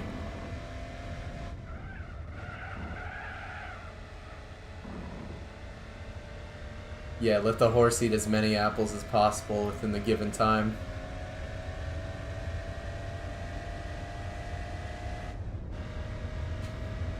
That would actually be pretty cool though. Have the horse do as many jumps as possible.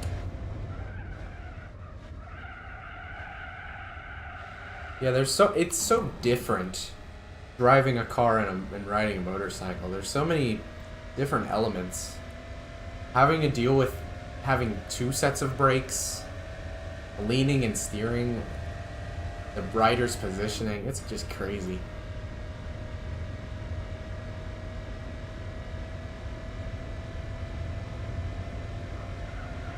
Hey, to be fair, Gymkhana did originate from horse riding. As my mother, who rides horses, so often says to me whenever I bring it up.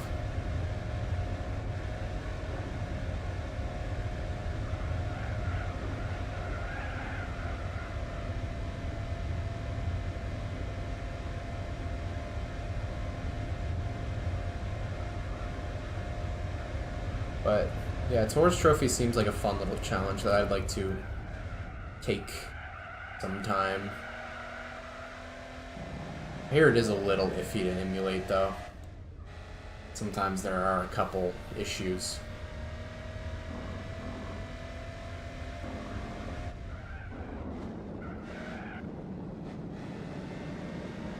Backward.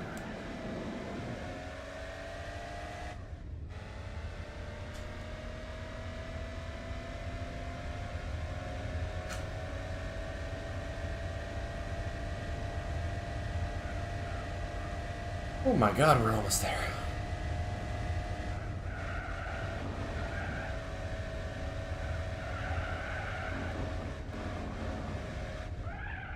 Yeah, fun fact of the day.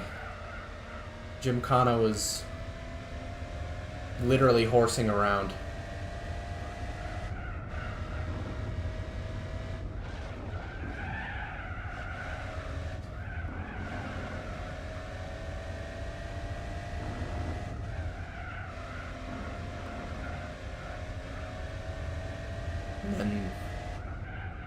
people in rear-wheel drive cars were like, let's do that on asphalt. And hence, freestyle driving was born.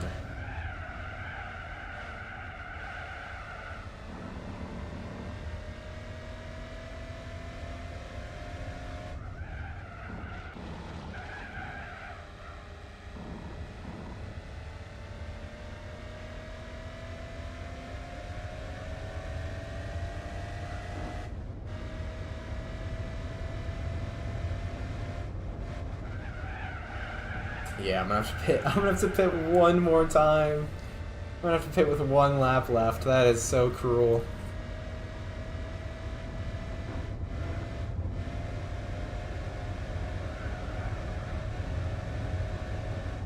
Pen block. He'd be perfect for it.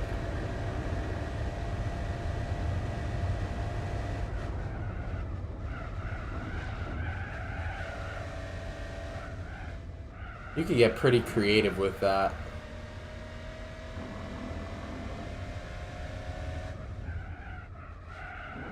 Could be like a cart style game, and instead of carts, it's animals.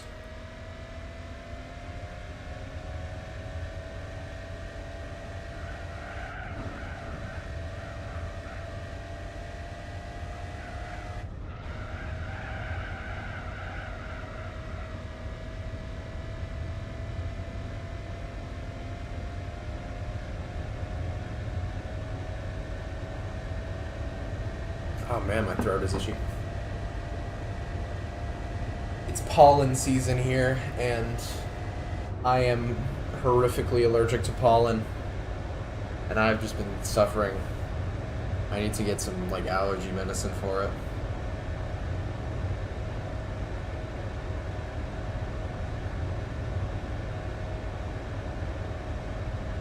It is a bad day to be a normal person. It's just that time of year.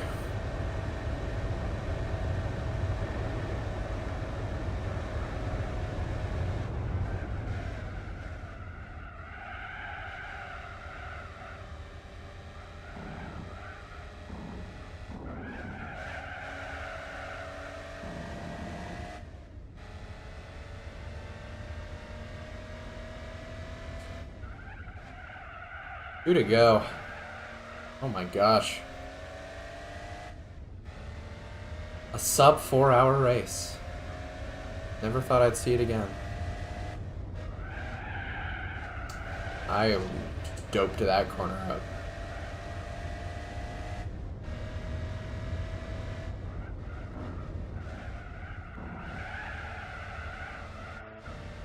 Yeah, I don't know where this came from. Like, I never really had a problem with it before, but it has definitely come in full force this year. I'm not too happy about it. My God. I haven't driven on old tires in a while. Gotta get used to it again.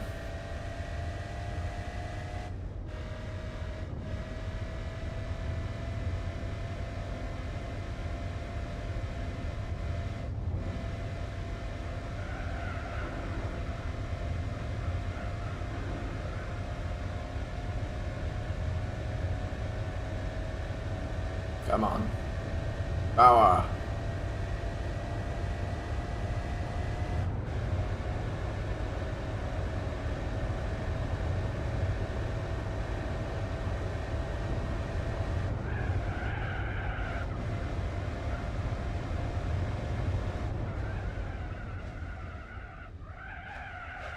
Sir Lewis needs to come in for his stop. Tires are gone.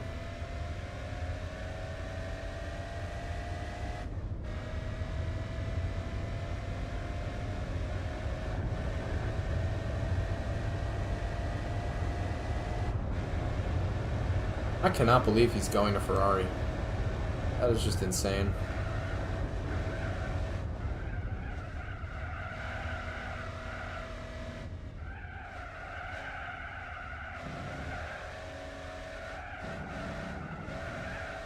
I hope he does well.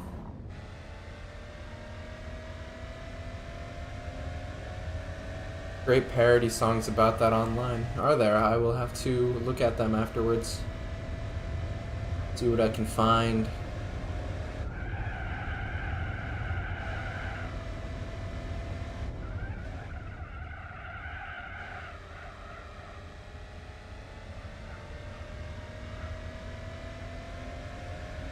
Yeah, Ferrari is just like the place where people want to go in F1. And he's getting on.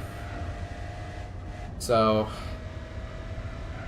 I wouldn't be surprised if he does like 2 or 3 more seasons there and then retires.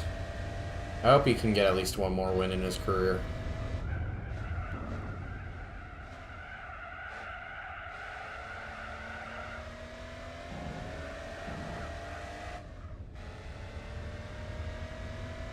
Done so much for the sport.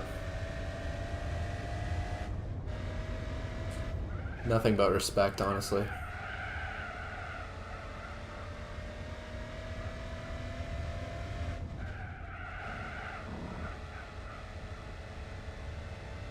This hill is so silly.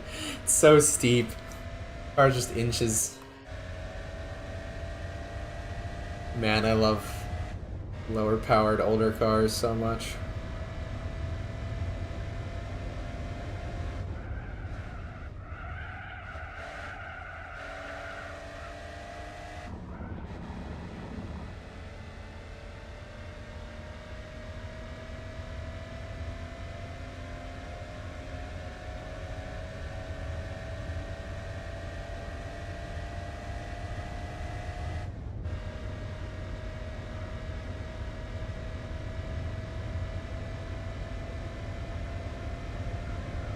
I did not know that the F1 parody song genre was very prolific, but interesting.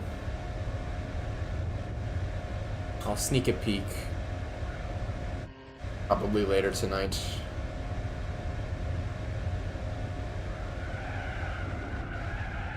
Oi, oi, oi.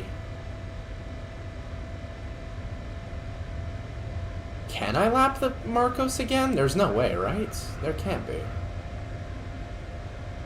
I'm gonna have to pit again, but I think he might too. Oh, man. No, I don't think so.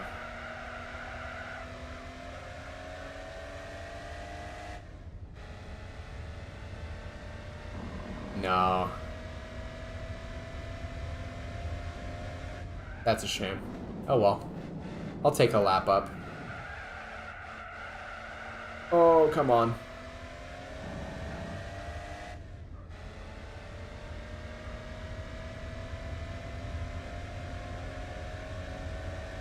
Oh, so he even, like, edits the song, too. Wow. F1 Remix.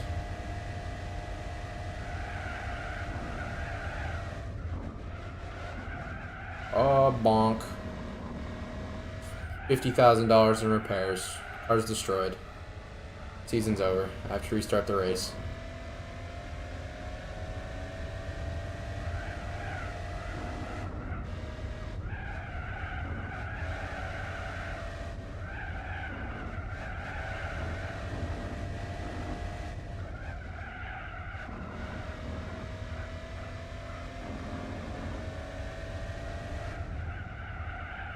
Three-tenths of the way through 1,000 miles.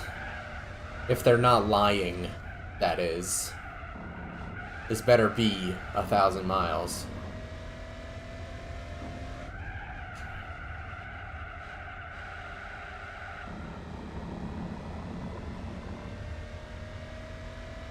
If not, I'm stopping the playthrough and never playing this game again. Just kidding.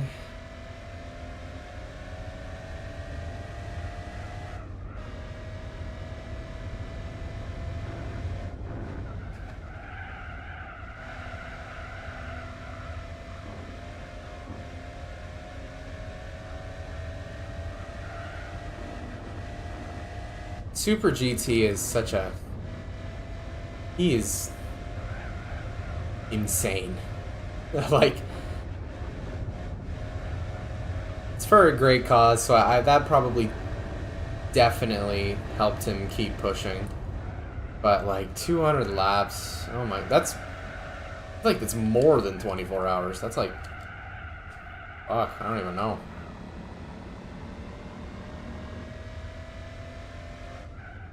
The thing with him is he did it in one sitting. Oh, come on, man.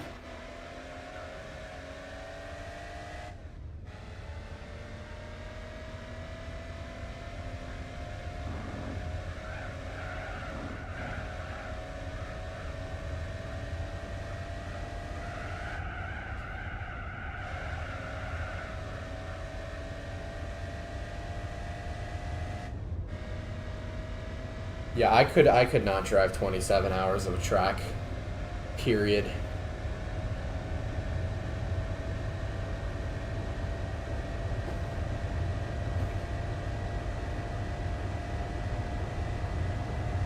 He's a great guy.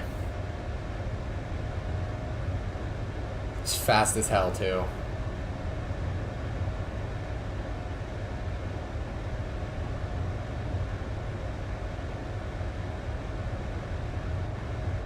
Oh really? Wow, that's cool.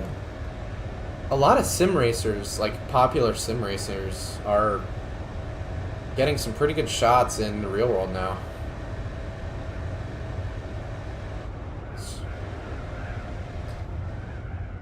I really have to thank GT Academy for that, because like that was like the beginning of giving sim racers an actual shot in the real world. Let's just go on mediums. Let's just finish this as fast as I can.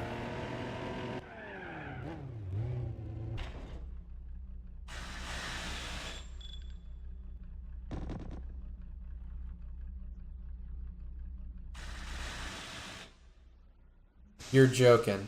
Okay. I thought I got held up by the Sylvia. Instead, he had to stop for me.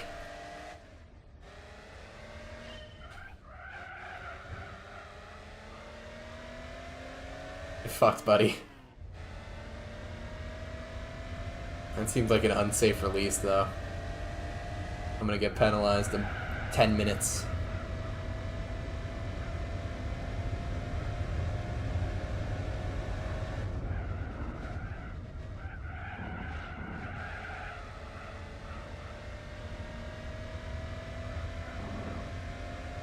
God damn.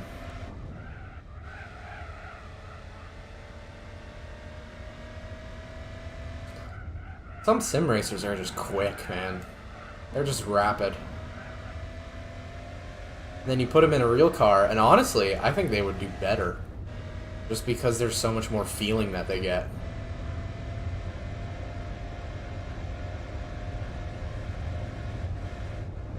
Like, I think if you're a good sim racer, there's a pretty good chance that you're going to be a good driver too, because relying on force feedback to go that quick, and then taking that and being in an actual car where you can actually feel the things happening to it and react accordingly.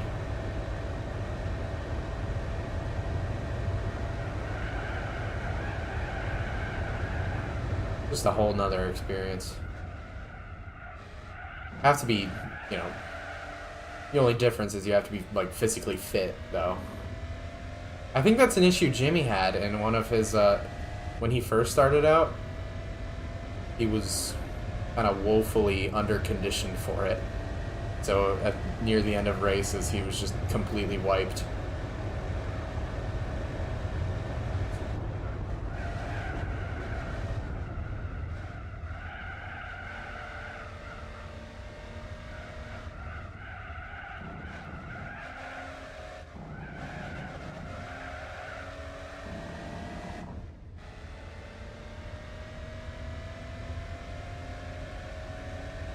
I want to see if I can set my PB on an outlap.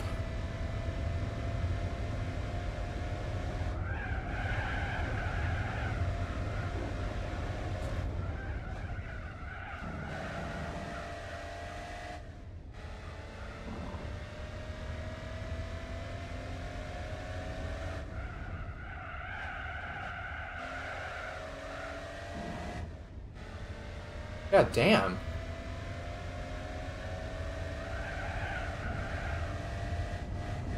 Those guys have done so much for, like, sim racing as a whole. And they have definitely proven that they can belong in real-world racing.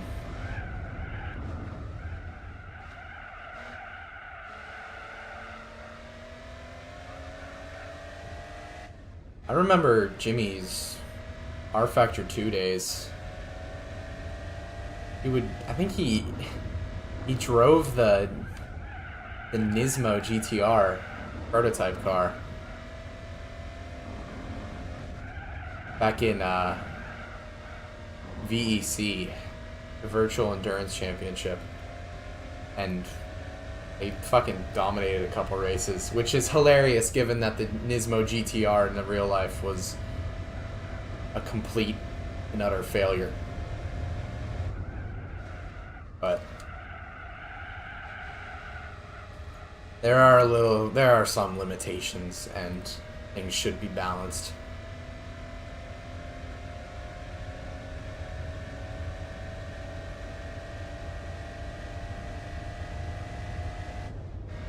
Yeah, what was the Praga in? Was it Britcar? Something like that?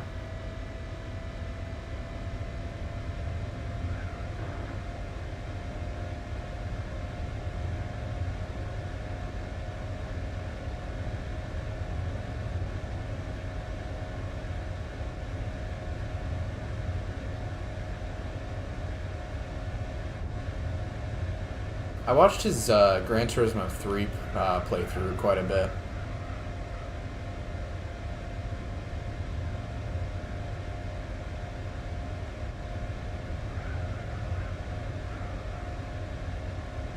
Did the Marcos get stuck in the carousel?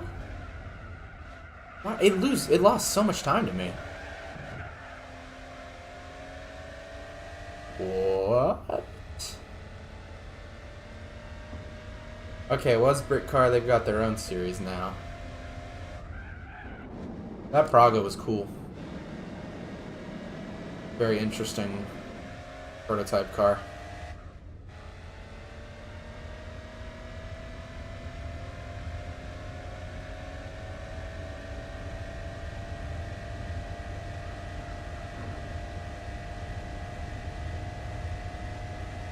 I just wish that shit wasn't so expensive.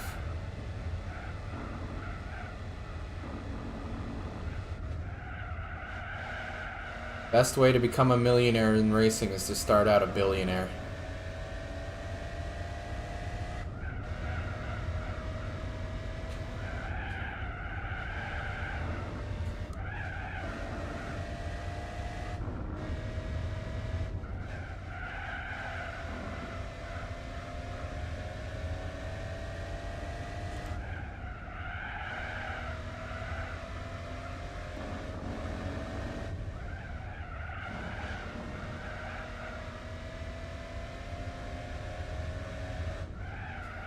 There's a new age of racing drivers coming up,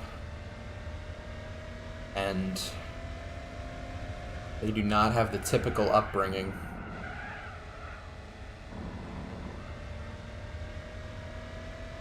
Oh my god, could I get the Marcos on the last lap? I totally could.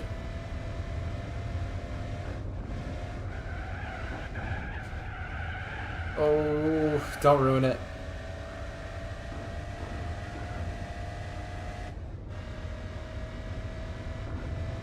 If it pits, I think I get it.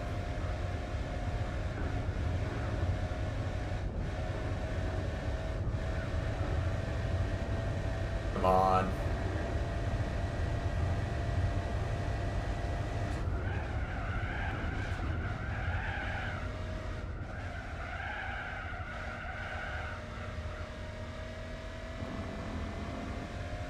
I sent it through there, holy shit. Oh, he's right there.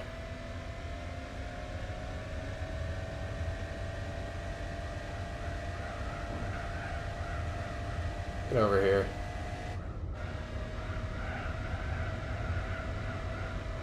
Oh yeah, I've got him. No way I don't.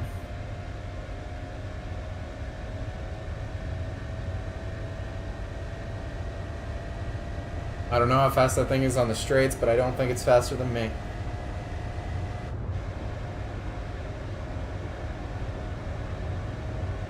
Yeah, it's definitely getting bigger. Come here, little buddy.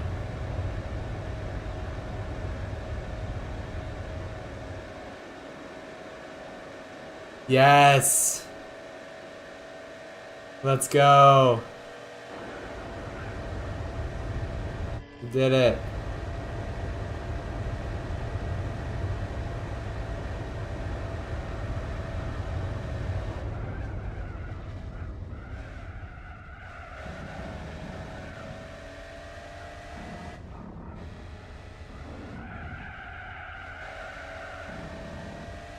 Woo! Oh man. Race 1 done. Just got 2 laps over the Marcos. Barely. Alright, cool. Cool. Ah, yeah, I get it. Finish the race. Let me move on. 150K? Why did that give me so much money? That gave me, like, the same amount of money as the fucking 9 hours of Sakuba did. Yeah, I missed out on it barely. That was an outlap, too. That was insane. Alright, next race, which will be next time. 95 laps of Opera Paris. Okay. That's long. So, man, I actually get to end early for once. That's crazy. But, yeah, I guess I will end it here. Part 1 is a major success. Part 2 is going to be next week, I think. I don't think I have anything going on, but next Friday will be next. And that'll be the Opera Paris race. And then we will just do the rest of the races that weekend. So, thanks everyone for stopping by. Hope you all had a fun time. Hope we all enjoyed ourselves. And I will see you guys around. Bye-bye. Have a good rest of your day and weeks, and I'll see y'all later.